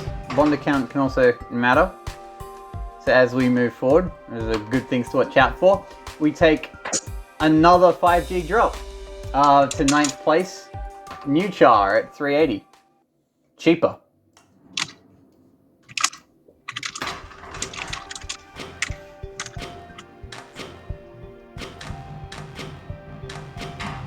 Five by 5 now. 5 by 5.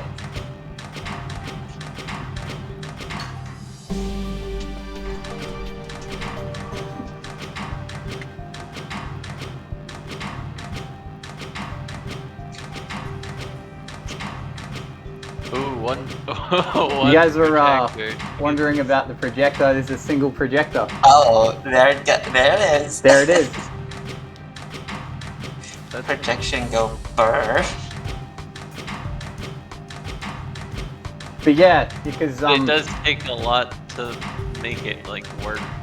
Yeah, because this solution has 2 extra arms compared to Cuckoo 52's, but that's where that's where the 2 projectors are saved, and that costs the exact same. And this one gets by with 5G less track than Cuckoo 52, so it came down to a single hex of track.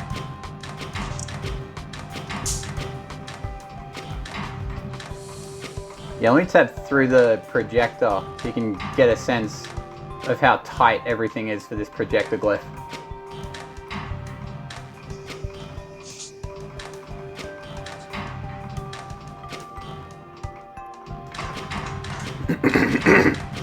Projection glyph is great.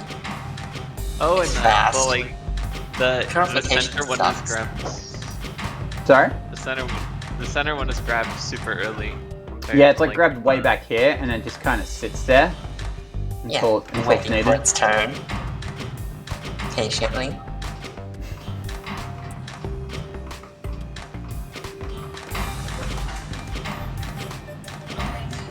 And then the tin just kind of gets handled way up here.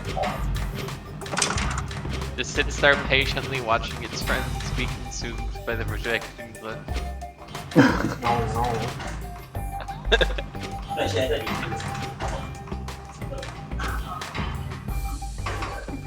Nihilistic Opus Magnum here.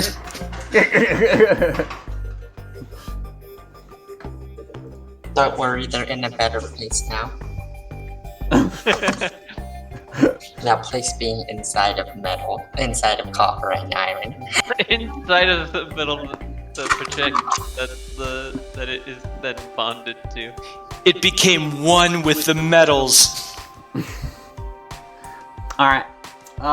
In 8th place, we don't take a 5G drop because the following solution is better on instructions. It is Bambi. It's actually way better on instructions though, interestingly. Alright. Because more projectors means less arms, means less instructions. A lot better. 16 instructions. I mean, I guess when it comes to instructions, 16 is quite a bit. Oh, there's an extra bonder as well. Yeah, actually, because there's only one less arm.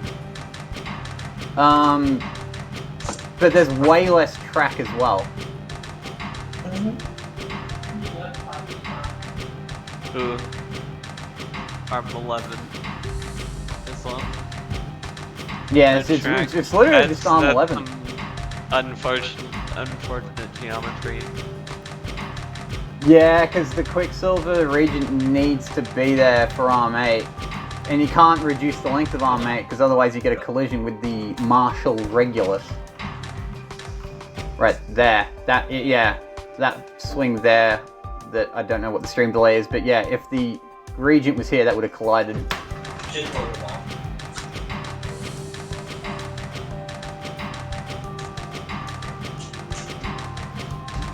I also like this, we haven't really talked about the purification glyph, because I think a lot of people have just been using the vaguely similar tactics, but yeah, a lot of TI ideas have been featuring with the purification glyph.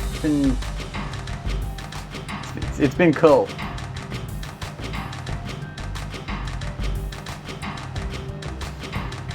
Yeah, becoming a metric is one of the best things that ever happened to Opus. Sorry? So true. TI becoming a metric is one of the best things that happened to Opus. I agree with that. TI is awesome.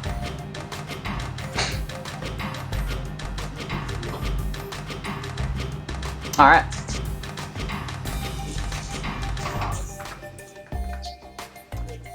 With that, we will move on to 7th place, or this time we move down 20G to Ebenov. Oh, damn! Whoa. Oh no. 340, it's a coming. Just you wait. 360. Oh, you mean 340 is coming? It's on the cards.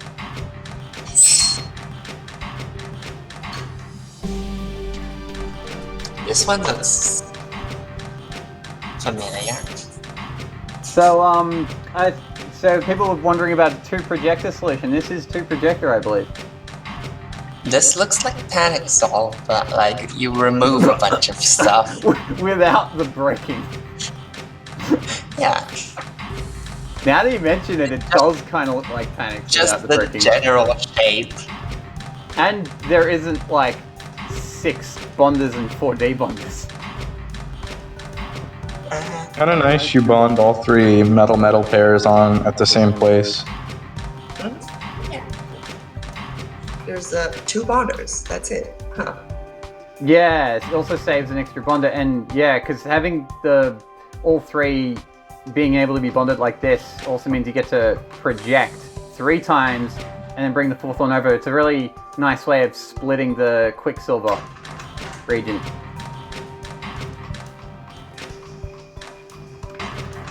It's really cool that none of this collides, actually.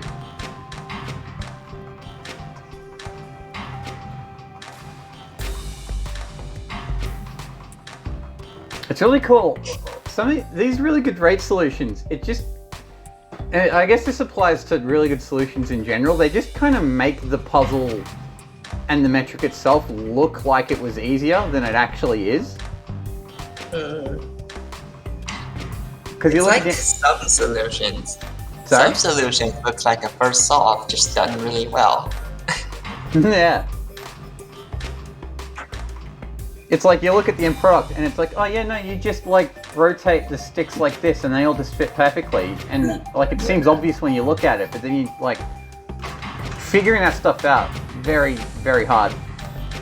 Goodbye Galaxy's RG is just fast sum. There is a truth to that.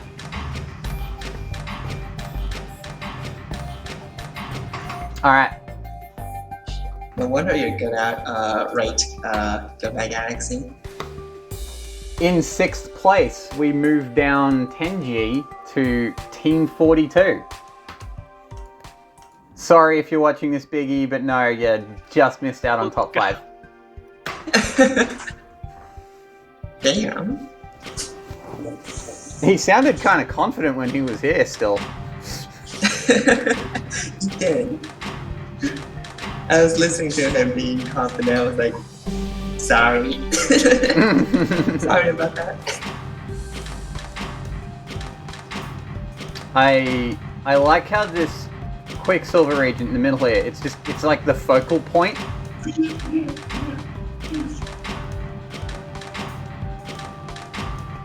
Because yeah, it's responsible for the Quicksilver that gets bonded. And also the second projector here, which is where like the kind of these two pipelines briefly conjoin before being joined back up right at the end here with arm 12. Also two projector, because this projector is getting worked a lot. 6 out of 7 are being projected on the top one. Oh, wow, that is a lot. 1, 2, 3. 1, 2, 3.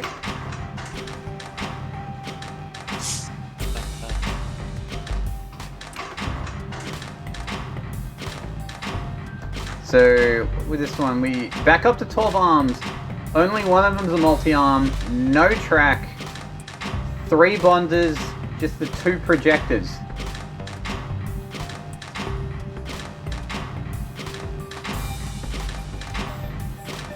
It's really cool because because the geometry itself is what's like, because the geometry is like really different for all of these solutions.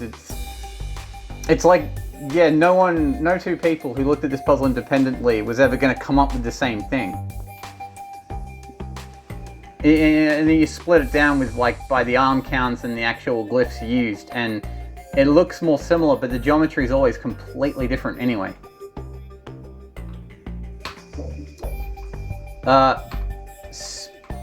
Speaking of similarities, our next solve is a secondary Taigen, also at 350G, but 5 instructions less. We have Spect 98.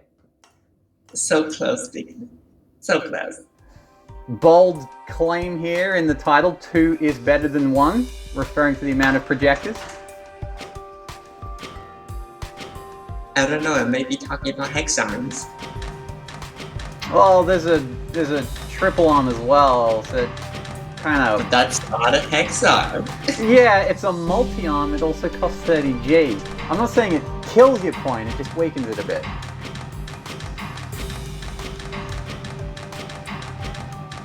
Minimal track as well. It's funny how little track we've been seeing with some of these. It could also be talking about track tiles. Oh. Yeah, got me there. I can't argue against that. Or bonders, to be honest. There's only 2 bonders. Yeah. I don't think we've Suspense is seen. killing me. Sorry. The suspense is killing me. Top 4. With oh god, what was I gonna? Oh, shit, I forgot my point. Damn it. Sorry. That's alright. I really like the delivery of the the iron pair from the purification. I was just looking at that too. You get this one pivot in, and then both rotates. Neither of them collide with anything. And it goes deep into the heart of the machine. Yeah, and it lands perfectly on the projector hex.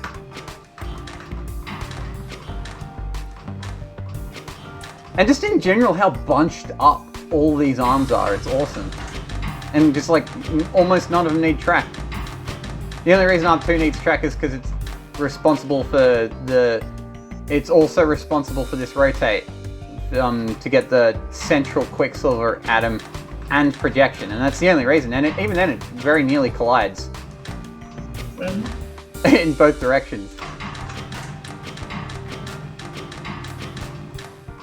Yeah, actually, well, Arm 2's near collisions are also really cool to look at.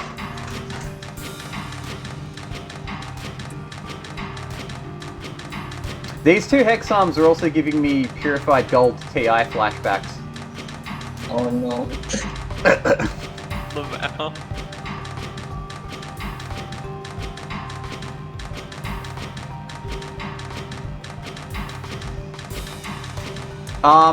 As to where the 5 instructions for this was saved over Biggie's, I really could not tell you.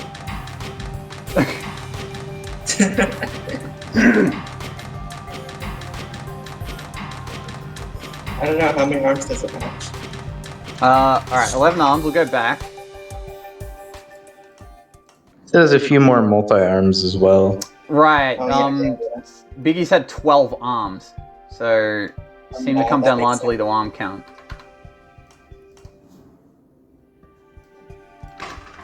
Since I'm assuming they're mostly all 8-cycle loops. They're all, yeah, I think they all came out to 8-cycle loops. It was, I think it was Goodbye Galaxy, he was telling me in DMs that it was interesting to see whether, like, period lengths would actually come into it, whether people, like, tried to pull off period 4 or something, but it wasn't ever actually feasible. No. A big part of the reason, probably, well, there's a couple good reasons I can think of. One is, like, you have stuff like... arms. Like with this Arm 2, how it does kind of 2 jobs, you can't period for that without adding cost. And also, if the construction of the Marshall Regulus itself is very difficult, if not impossible, to do in period 4, unless it was like... People might have done it. Sorry? If this was actually RI, then people might have done it, but this is RGI. Yeah. RI would have been an interesting metric for this as well, actually. Even RI, I mean, it's pretty hard to do period 4 because 4i is not a lot of time to do conditionals. Unless you're Steven. You raise a good point. Steven with his, I don't know, like 6-cycle loops. Brainfuck solve for subtractless EOU. Actually, yeah, RI for this particular puzzle sounds like if Steven actually tried, he'd actually been with a chance at winning if it was like RI for this puzzle. Steven actually optimizing? Just yeah, perished in thought. Sorry I brought it up. You're implying You know, Steven is good at the game. He'd probably actually do well if he tried. Yeah, I was gonna say, you're implying that he wouldn't win in this metric if he tried. The way Arm 2 scoots in and just, like, between the rotations of the Regulus is really cool. Yeah, the way it was scooting in, yeah. I was looking at that earlier, it's really cool. Alright, we should move on to 4th place. We are back to our 5G drops. This time it's Pog Squad.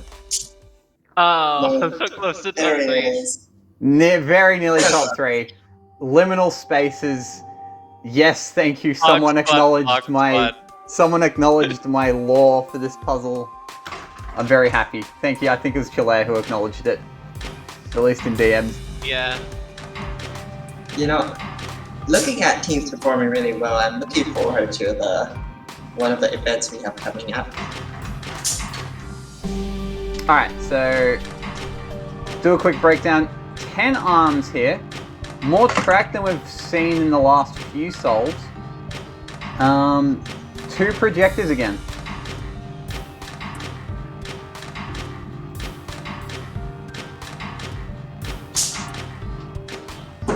Also, this is I think it's happened a couple times, but I really like it when like the metal sticks get bonded onto the same bonder from like completely different points. So you have like two completely different rotations, ending up with like the exact same outcome. It's nice convergence. That tri-arm was a really clever, like, invention from Talair. Yeah, that is the tri-arm that I was commenting in the weekly chat about, where I added something clever to the solution, and I saved 2 single arms by doing that. And it was just well, what if? Will that work? I wonder. And then it was just methodical engineering from there, right? Like you were saying earlier, how a good RG solve looks simple. It looks effortless. It looks clean. And yet there's so much that went into making this that you just can't see here. Yeah, it's almost like you hide the effort. That comes with, reduction in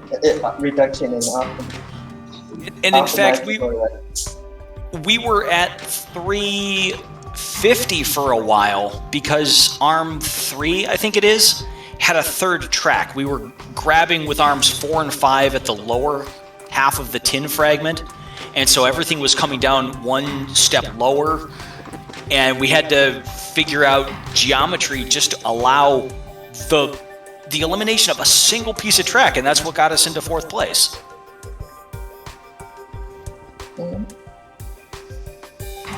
This is, because I'm looking at the geometry of arm 3.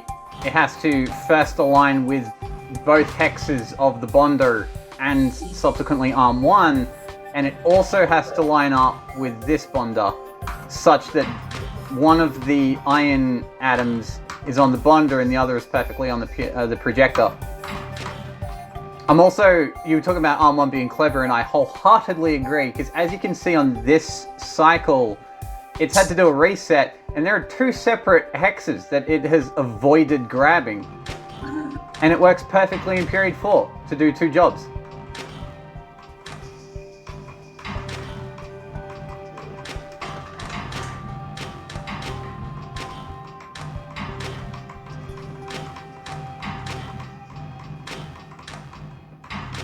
And then there's also arm 8, which has to get out of the way just in time because one of its hexes is being covered by the Martial Regulus, which has slotted in absolutely perfectly with everything here on this particular part of the machinery.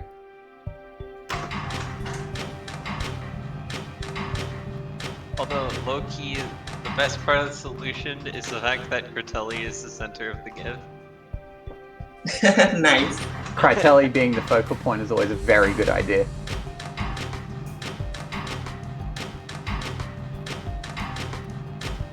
Relami in chat is correct. It is himself, Rebix, and Goodbye Galaxy filling the top 3. Speaking of which, in 3rd place, we have another 5G drop. It's Goodbye Galaxy.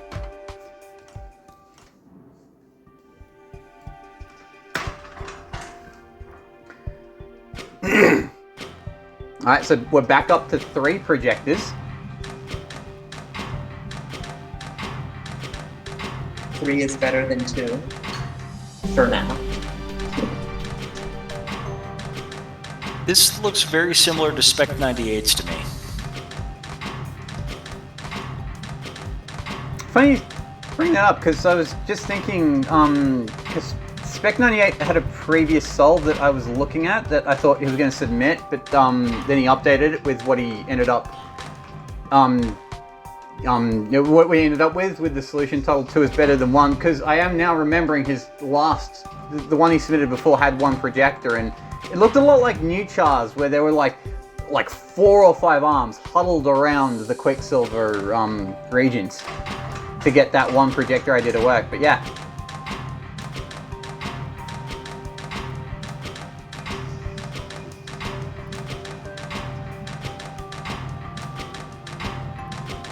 I wonder if cycles times projectors would have been interesting. Oh, maybe.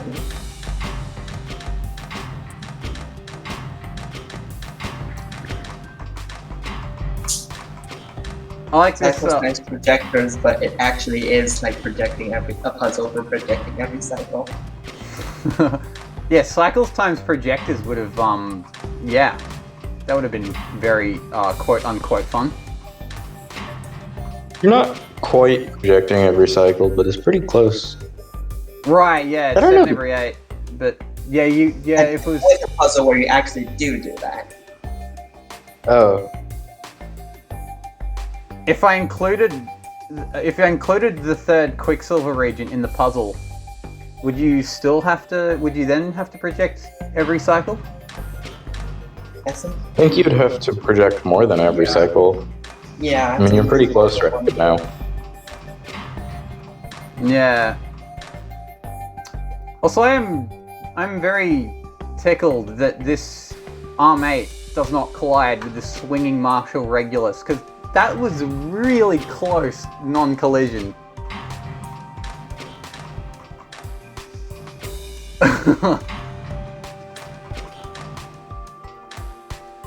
Whoosh. Arm 5 doing its like single pivot thing 3 times to make the geometry of the purification glyph very comfortable is also a very nice feature.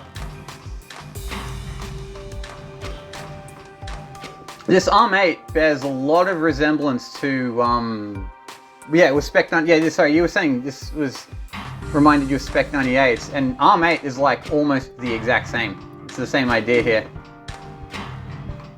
I really like ARM 7. That's pretty smart. You have the 2i extra to deliver the iron-iron pair. I also like the Arm 3 is able to sneak in a projection with this without any collision. And you have exactly 2 cycles for Arm 7 to rotate twice, and like the timing works out just barely perfectly. And again with Arm 3, because it goes over the wheel arm again, but Arm 7 has grabbed like 1 cycle early, like right here.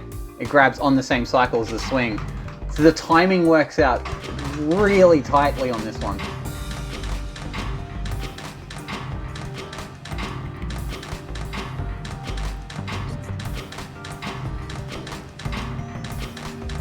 One of the things I noticed with the tight timing and in the programming of ours, and I'm sure in the programming of other people's, that if you're not filling up all 8 cycles, if you have even 1 spare slot in that 7 cycle instruction set, then a lot of it comes down to just asking yourself, well, can I move the grab 1 cycle later? Can I move the rotation 1 cycle later? And see if that allows the things to slot together the way that you want them to. Right, because it's like, it's both the geometry and the timing at the same time that both have to work out. Oh, this is a really cool solution. Well done, Goodbye Galaxy. Alright, as Rolomni hinted in the voice chat, he was skeptical that he would win, and he was right too, because his was only 5G cheaper than this. Coming in at 335 in second place is Rolomni. Rebix double win. Which means a clean sweep for Rebix. Alright, we'll look at this one first. So this one had a pretty unique purification method. No one else used this idea at all. The idea is to have Arm 1 be on debonder and projector and bonder.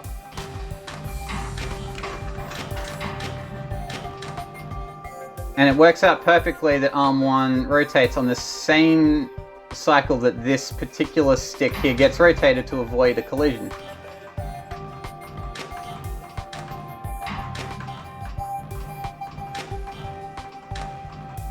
And actually, this projector is... This projection method down here at the bottom is the same as the Pog Squad's projector, with this Arm 8 getting out of the way just in time. Yeah,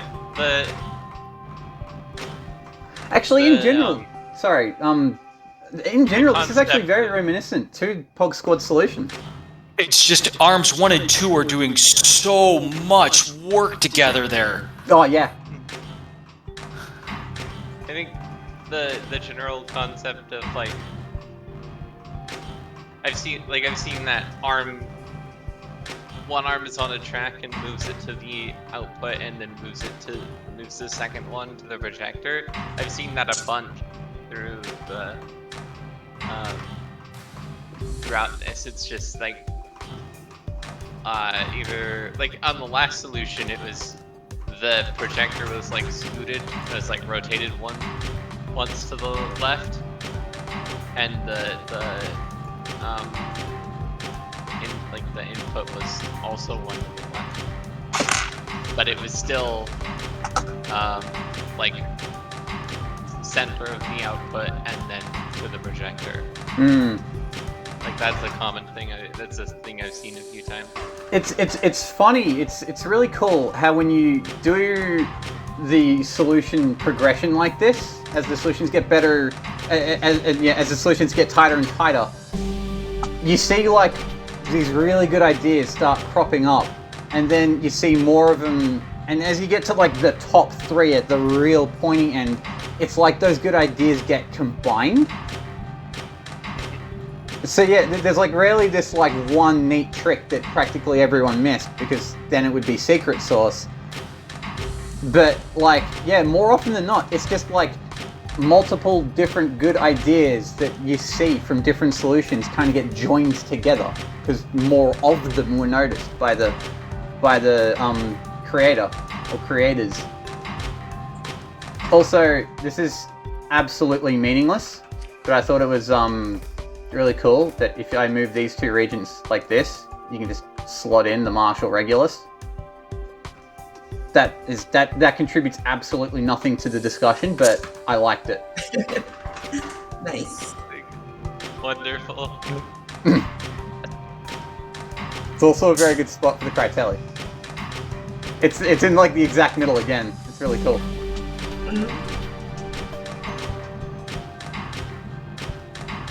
Goodbye Galaxy mentions having a track loop allergy. Funny you should mention that. We'll break down the cost of this. So you got 10 arms, 2 projectors, which has been settled on recently, and 5 hexes of track, 2 of them multi-arms. We will go to Rebix's now.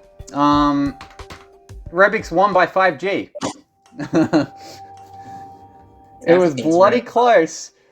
No track at all. 3 projectors. We are back up to 3 again. 10 arms, 2 of them multi-arms. The mirrored projectors on the left.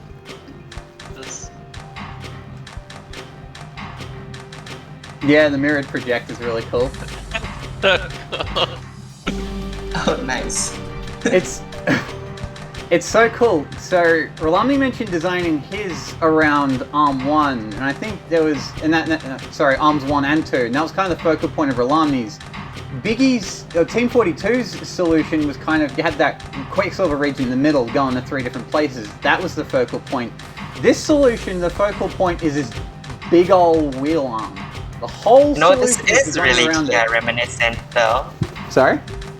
This does feel really TI reminiscent because TI often centers around one big wheel and adds stuff onto everything it's handling on top of it. Well, it is trackless. It is a TI solve too. It technically does qualify for TI.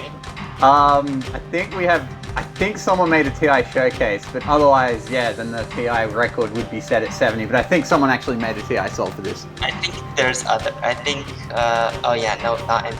there might be previous solution showcase. area I think that it's in has than showcase. 7 TI that's trackless, like, I think Mr. Puzzles? Oh yeah, depending on whether Mr. Puzzles had track or not. Might not have actually. I don't think it had. My area solve did not have track in it. Yeah, and that was 66, so that's already better in TI. So ARM 8 in this solution is really fascinating to me because I think a lot of these had like a special case ARM that delivered the Quicksilver to the core. And 10 is doing that here, but then 8 is just delivering this one random Quicksilver off to the side, and then 9 is doing that final weird wiggle to get the last projection and deliver. That is so weird. Geometry, man. Yeah, it's two bonders, but it's two bonders in a way that we have not seen before. Because of this, you do ARM 10 does a pivot here to make the panhandle, which is making a return. And then ARM 1 gives, and ARM 1 just, it does like 5 different jobs, the last one being bonding the panhandle to one of the irons, and the timing works out nicely. It's not as tight as Goodbye Galaxies, but the timing still works out quite nicely for whatever ARM 7 to just throw it on. It's just a single arm just moving a couple of iron atoms. Nothing to see here. ARM 9 does the wiggle. It's kind of amazing to me though that he can have an extra projector and ARM 7 whose only job is handling that single iron and still win the cost. That just blows my mind. Because what Honda said, it looks like a forward first approach. That's also why it looks kind of like PI. It's because you might not be surprised to hear that Rebix was telling me in DMs that they thought it could go. They were not expecting to win. Right? They thought it was going to get lower than this. And you can see why, because you said like ARM 8's doing one job, ARM 7 doesn't, and First Notes doesn't look that impressive, but it's because of the way like everything's been designed around ARM 1 in a very unique way. Like ARM 9, we pretty much have not seen an equivalent ARM like that in any of the solves either. Like it's just it's a very different way to break down the problem that no one else really looked at. Not forward or backward first, it's middle out according to Corley. Though interestingly enough, with what's my puzzle fulmination, everything was centered around a hex arm like production line. Whenever I hear you say fulmination, I still think of the fulmination puzzle that I made in the workshop. Your puzzle is called fulminating gold. It's obviously different. Yeah, yours isn't fulminating gold at all.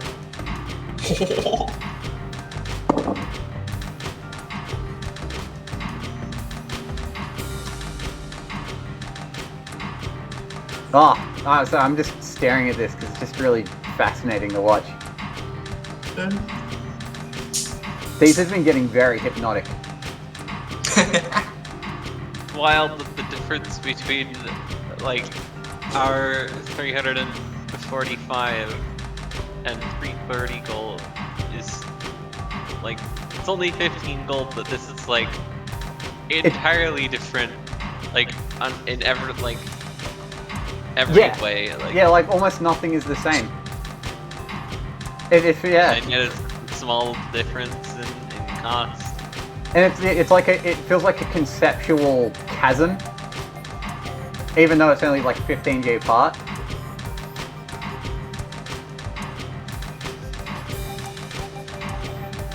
I think what's particularly hypnotic about this is ARM 1 in the middle. It's the clockwise motion kind of dictates everything about this, and it's more hypnotic than the others.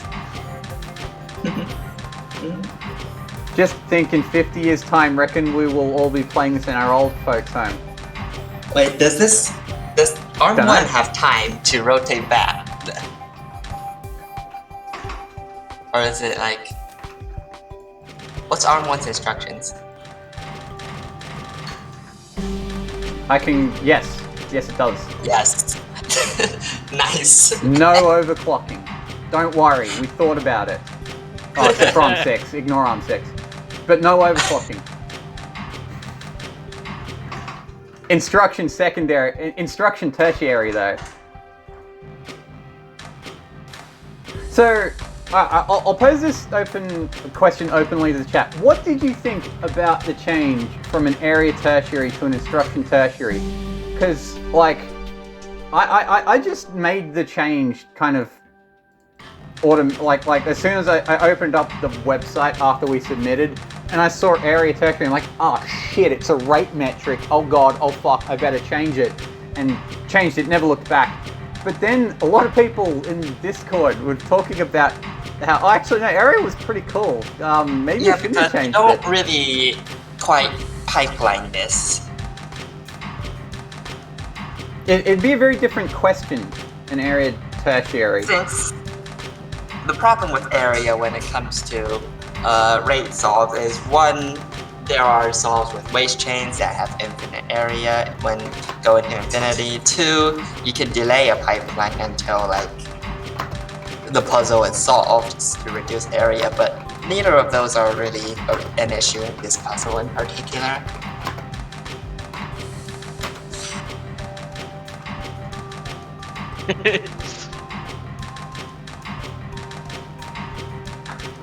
Since like every part is needed, make the output, because it's a pretty clean ratio. Yeah, maybe the fact that it's a clean ratio just cancels out cheese shenanigans. Like, there's also like no sharing of input sets between outputs. Right, it's because it's a clean ratio, which means that the cost, as you can tell from the results of this puzzle, the cost is very, very tight, which kind of, it rules out area shenanigans, because everything is, as you said, so tight and needed. It's, interesting consideration for future metrics.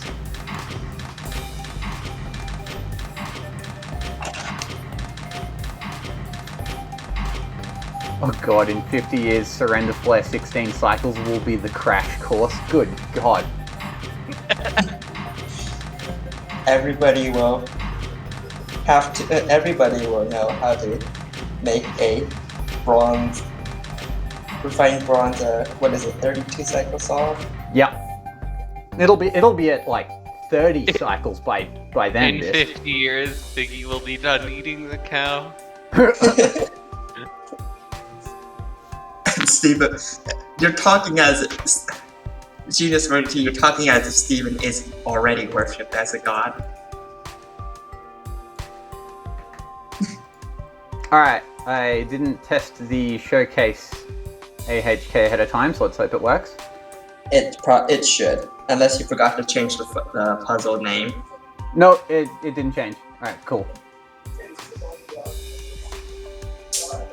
Sorry, I mean it does work, is what I meant to say. But before that, a puzzle reveal.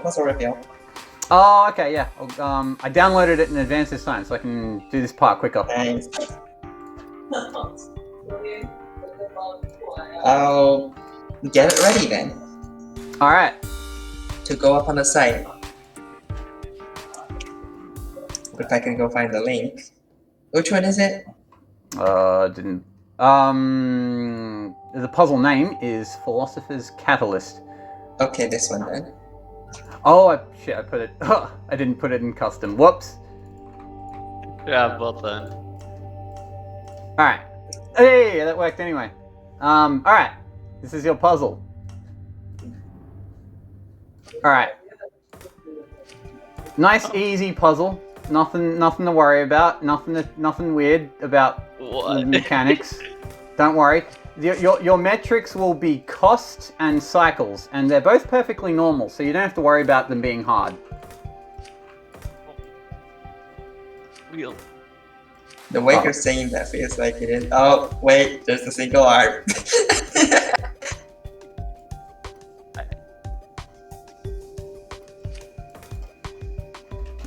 There you go, that's my 2-second feng shui. Yes, Critelli Oh, it shouldn't be. in the middle of the output. That's actually pretty good. No track. Track is overrated anyways. An effects cost if you can hit trackless.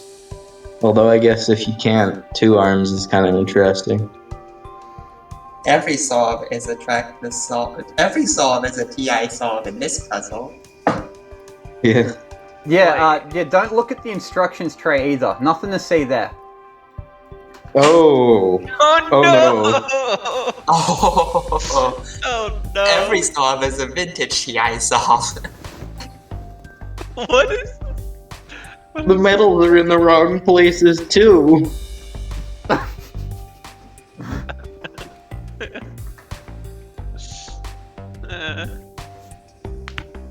Zorflax, I think you forgot something. You meant to give us the glyph of deprojection, right? Deprojection. Oh yeah. I think. Oh, now that you mention it, I'm not sure I remembered.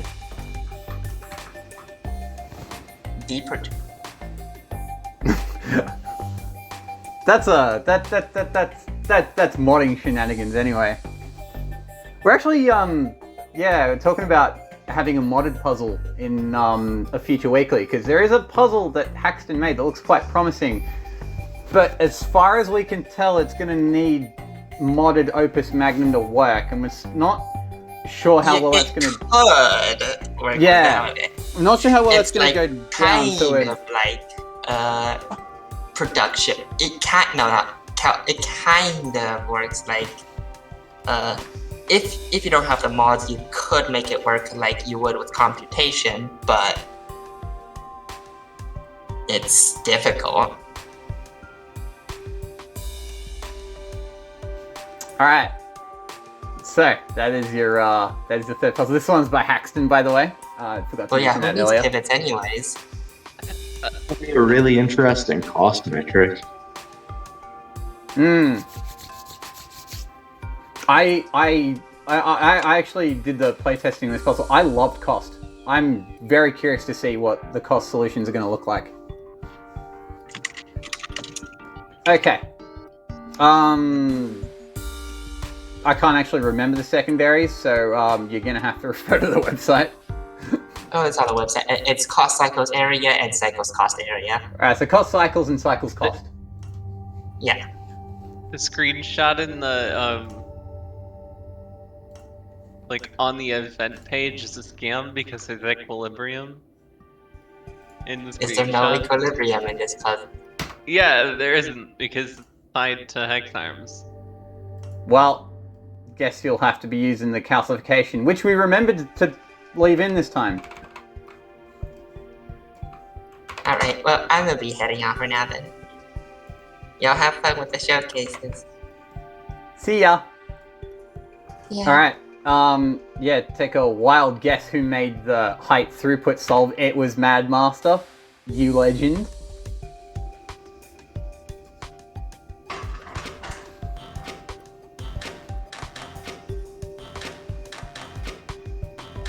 Why do the atoms look different when I'm this far zoomed out? Interesting.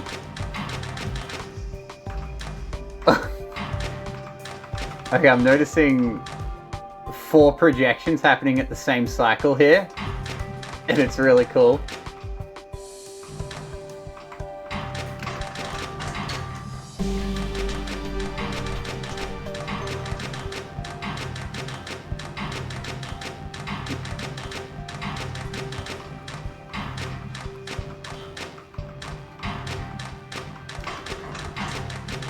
Find someone who treats you the way Mad Master treats the height metric.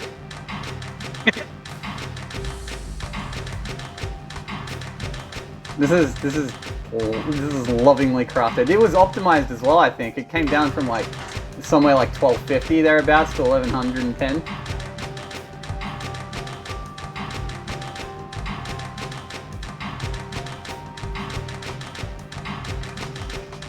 This seems like a pain to make. Because you have to do this thing at the end here with the Quicksilver, which fortunately works out. I imagine otherwise it would have been extremely painful. This is probably the more painful Quicksilver agent, the one in the middle here, as the choo-choo train needs to keep moving, and you have to worry about getting it bonded and projected in 2 different places. One of them happening twice.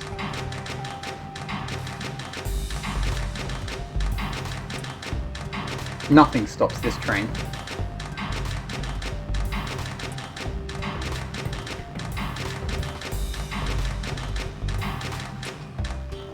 I'm also, this bricking here that I'm staring at looks really fascinating.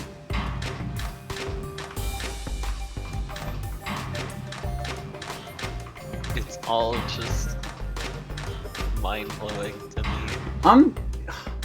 See, I'm not nearly this good at bricking, so it's crazy to me that like you have to like make this shape all the way back here, manipulate it in a particular way once you get the Quicksilver on, and then just like to have all the phases worked out, to make sure you can debond that particular bond, or those two particular bonds, so you can split it up in that particular way to rebond it in that particular way, so that you can shear off two hexes and have it joined back up in the exact correct shape. Bricking seems really complicated.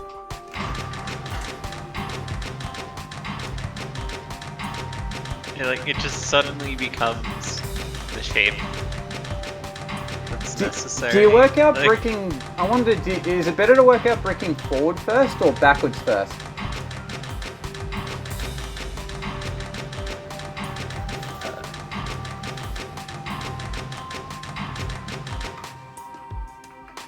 Oh, open question. I'll leave that one posed.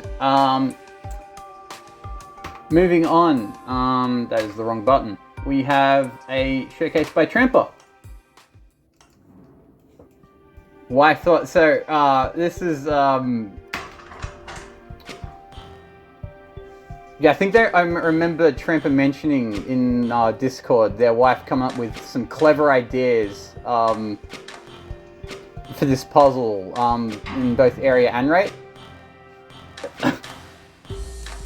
Purifier only. This has Steven energy to it. I like it. especially the track on the bottom. I got the arm at the very top has to do the walk of shame after outputting. Also, wow, Tramper is a plus instruction enthusiast. You hate to see it. Plus just looks so much better than minus. No, it don't. You gotta be positive. It sounds like toxic positivity to me. Yeah, I'm concurring with that. Also, there's 2 extra track that's just not used. Just the thing. Martial Regulus could have just been slammed in at the end there, and then you plus and then drop and then go back. I'm pretty sure you could actually just literally slide it one more space. Yeah, that's what I was saying. You could also slide it backwards 3 spaces, actually. This is true. You just kind of slot it in here, on your way back. Although, yeah, having the 2 extra hexes a track, I think maybe it's for visual reasons, because it kind of looks, I don't know, kind of fits the visual design of the solve better, if that makes any sense whatsoever. Feng Shui is correct. Alright, for next up we have Bambi. Apparently overlap rate was a lot less nice of a ratio.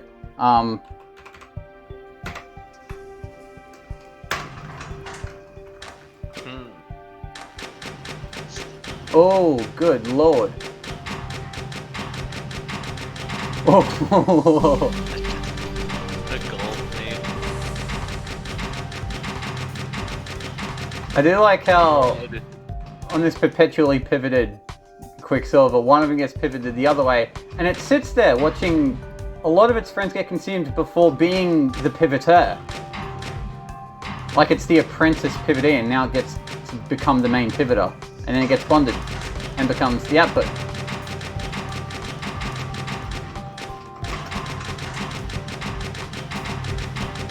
Oh, I just noticed there's an odd one out pipe on here as well. Good lord.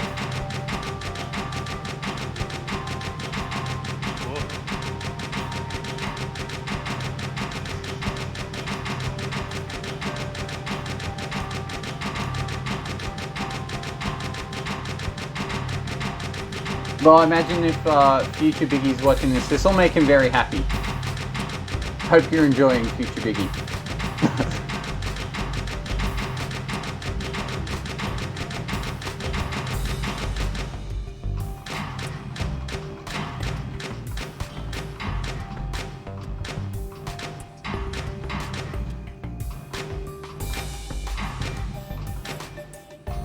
Yeah, so this quick, so the this Quicksilver here is definitely being used twice every cycle. This one looks like it's once every cycle.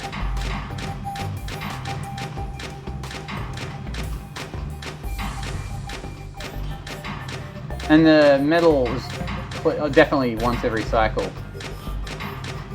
I'd need someone who's better at overlap rate than me to tell me whether it gets better or if this is min rate. I'm gonna defer to Bambi and say it is min rate because Bambi's really good at this kind of thing. Alright. Speaking of overlap, we have Mr. Puzzle with overlap cycles.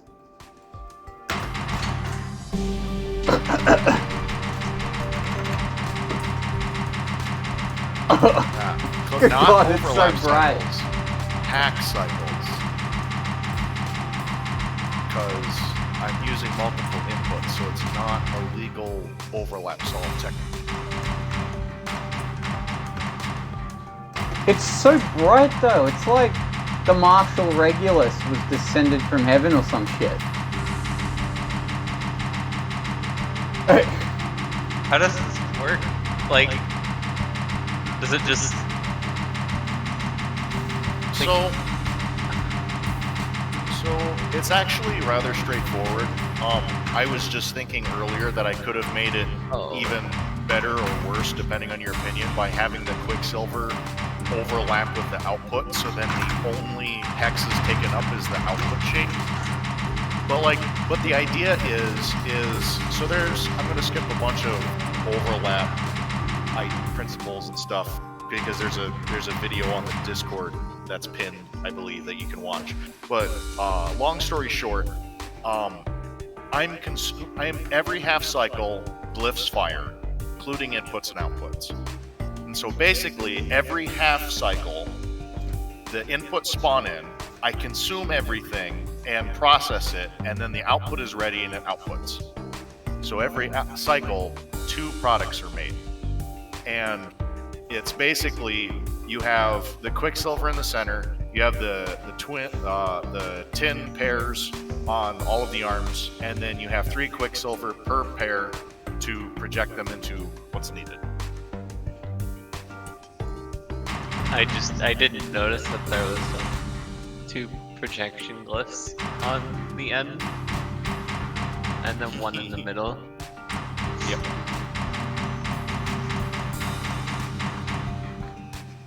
Nice, you optimized the instruction tertiary very well for this one too.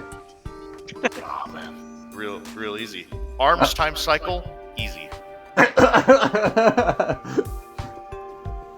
Arms times cycle, but you just make it you somehow manage to make it horrifically slow, but it doesn't matter because you won anyway.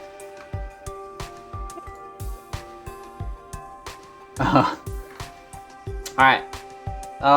Next up is ATI Sol. We do have another one coming up.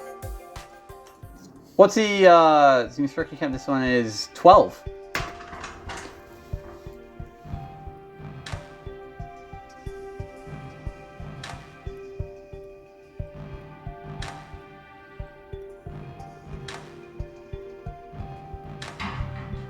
Oh, I like how neatly the biarm gets 2 to project 3 times because it's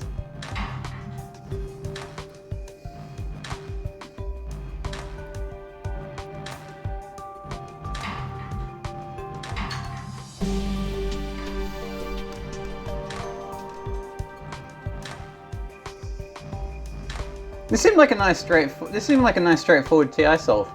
This is about as straightforward as TI gets. Yep. I do feel proud of the projection arrangement, though. Yeah, the projection arrangement's the coolest part, probably.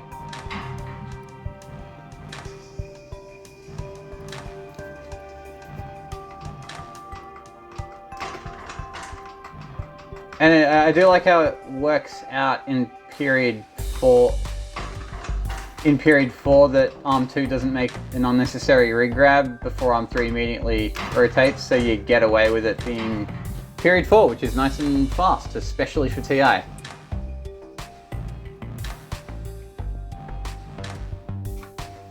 Alright, moving on.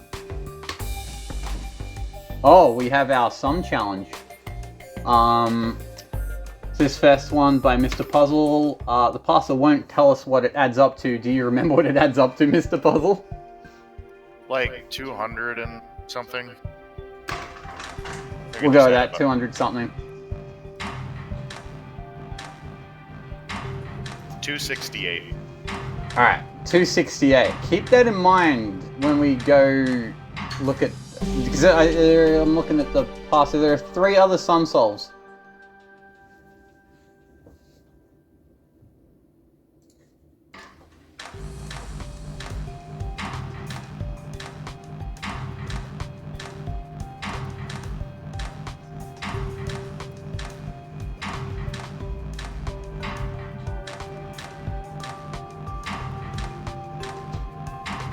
Alright. Well, we have no other sum solves to compare it to yet, so I'm sure we'll probably bring it up later when we look at the other sum solves. I do like Arm 2. The pivot, it's a multifunctional pivot arm, which means these 2 hexes of area don't actually get used, even though it's a multi-arm. You always never see that.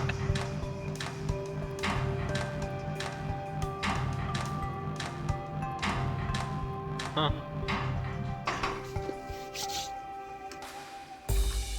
Alright. Having a look at the parser. The next one is another TI solve. This one by Gecko.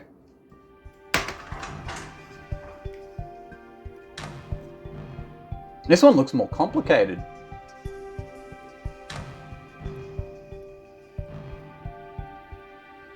Okay, so you can see how Gecko solved the... He solved the projection problem by instead just having one of the arms a tri-arm, so it only grabs every second cycle, or every second loop, I should say.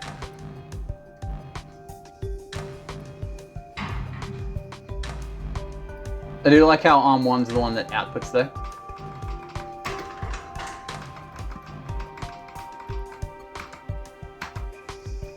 I like the output here.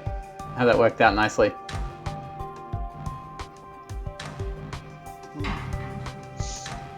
So that's a really tight, like, collision avoidance. It's like, Yeah. But it did not top Mr. Puzzle. Mr. Puzzle gets to claim the TI crown at 12. Yes. Super secret metric number 3. Alright, next solve, looks like it was another one of Mr. Puzzle's. Is this pivot cycles? Yes. Overlap sort of. pivot cycles. oh. Sort of. Oh no, it's the Rivari's Rage glyph, sorry. So, sort of overlap, but not max overlap. Because we had the pivot cycle showcases last week, and I'm like, that's fun. It was like this week, and I was like, oh. Can't do Oh, because otherwise... wait a minute. Yeah, right. No, that makes sense. Oh, hey! Philosopher's... Oh, wait, I was going to say, if Philosopher's Catalyst allowed pivots, we could have pivot cycles, but there aren't any pivots. Whoa. Yeah.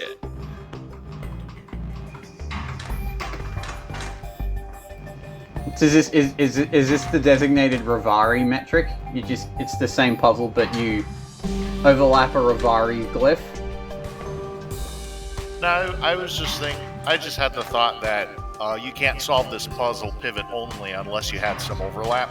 But then I was like, oh, but wait, Rivari's glyph would be a nice throwback, and like, if I have that be the only overlap, it'll still look like a normal pivot solve. Yeah, I was speaking like generally. We just like introduced a new leaderboard category for like anything with Quicksilver Regent. You just have like the Rivari metric, which is the same metric, but you allow Rivari's glyph. That sounds more like a modifier. So like add like a little R to the solution. Yeah, well, kinda okay, like how you sorry. have O for overlap. Yeah. Or maybe just make it a different letter, like a V or something, because Rivari's got a V in it, and no one's ever going to use the V otherwise.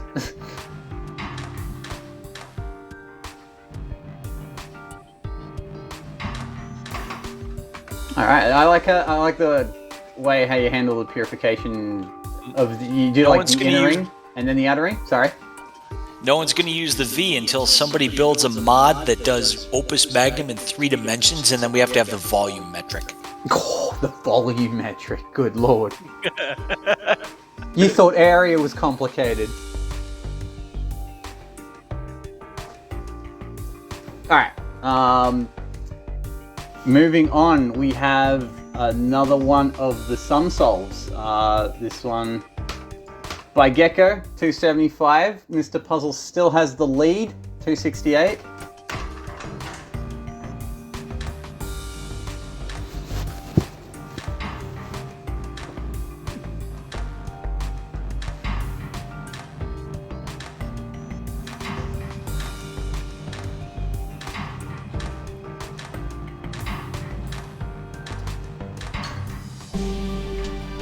So Seems like comparing, it could very easily just be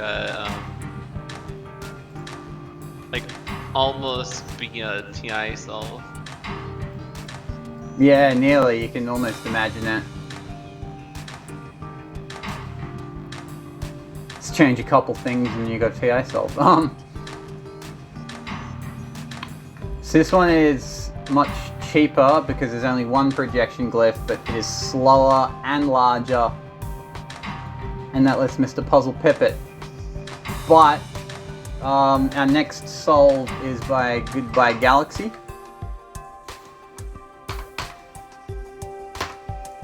At what is it? 251. Is it the God Sum?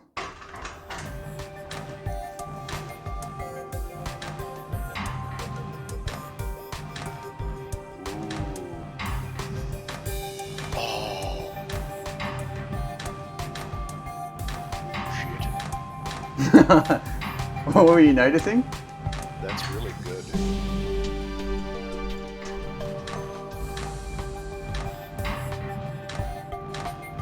So what were you spotting, Mr. Puzzle?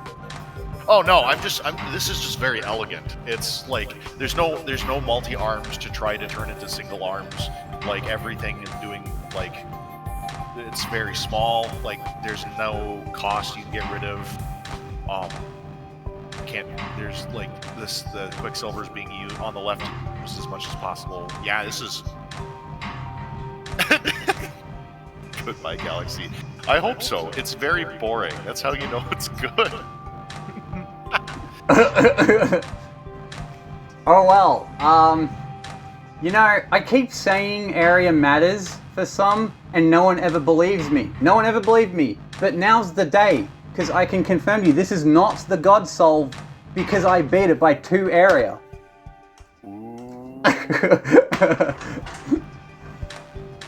Area matters in some.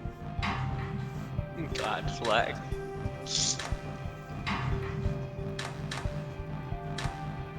Oh, that's a cheeky arm 4 there. It actually, it kind of killed me, because you can nearly imagine the output fitting there. It doesn't quite fit. It sucks. I couldn't quite get it to work. It's because it's a whole arm for being a single arm, and that particular copper atom being here, and it's never going to be here unless you swing it around a bit more, but Yeah, I was disappointed I couldn't get that to work, but this is still better. It is still a cheeky way to save 2 hexes.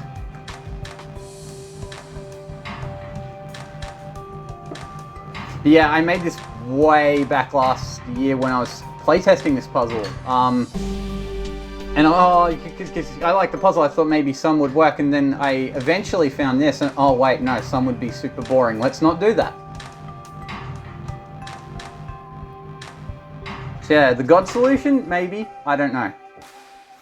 I'll leave that as a challenge to the viewer to see if they can beat 249. Also, it's a very good Critelli, thank you. Yeah, that Critelli it makes it the God solve even if someone beats it. Ah, yes, God's telly.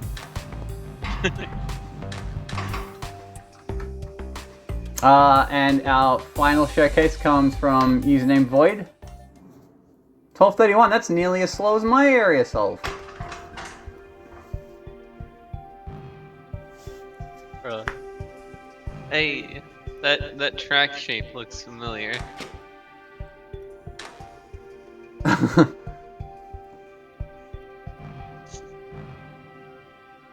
Whoa.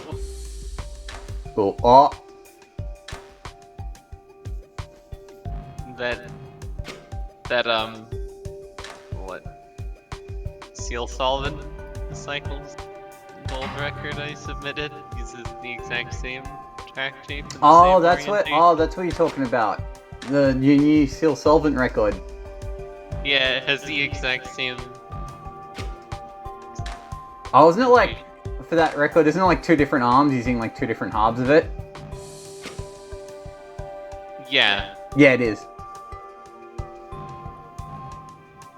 I think I had something like that in an old, it was an old Sum record for, wheel representation that got beaten by Goodbye Galaxy a while ago.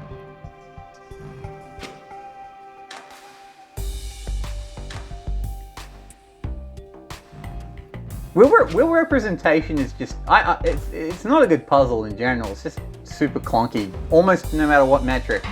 Even TI doesn't have a good solve for wheel representation.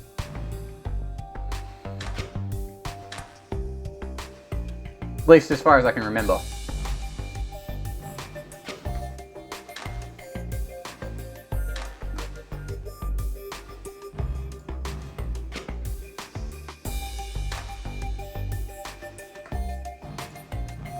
So I'm trying to remember what about username Void's old solution was a lot clunkier than this. Oh, I do like that quick snap debond. My submitted solution, I put 2 arms in it to get it faster. Oh, okay. But in doing so, I put the tin reagent into the smink base and then suppressed it, which was not done very cleanly, so there's quite a bit of time spent shuffling that around. Right, okay. So it was faster, but also clunkier. Yeah. I don't know. This was just my first area solve. No, that's fair. See, I never bothered improving my area solve. It just, once I found the 18, I'm like, alright, yeah. Alright, this is cool. Area should be a fun metric. Alright, and that's all we have for Showcase. So that about wraps things up for the stream. Now we're going for almost 3 hours. Good lord. Nice. This is a really cool stream. I hope you all enjoyed the puzzle. I was really happy, especially with rate. I really liked how well the rate metric came out. You all submitted such nice things. And I'm really looking forward to what people cook up next week. It's no pivots again, but it's a completely different parameters. It's not going to be as straightforward as Sweeper Rod was at all. Well, because Sweeper Rod wasn't no pivots. Sorry? Oh, sorry, Sweeper Rod had wasn't pivots. no Sorry, it was just, yeah, sorry, Sweeper Rod had pivots as well. It still would have been a lot more straightforward anyway, but still. Oh, thank you, Hello Jasper. I appreciate it. Alright. Alright, I shall wrap things up with that. Thank you all for joining me a lot. I'll hopefully see you next week. See you next time. Thanks for the puzzle and thanks for hosting. Thank you.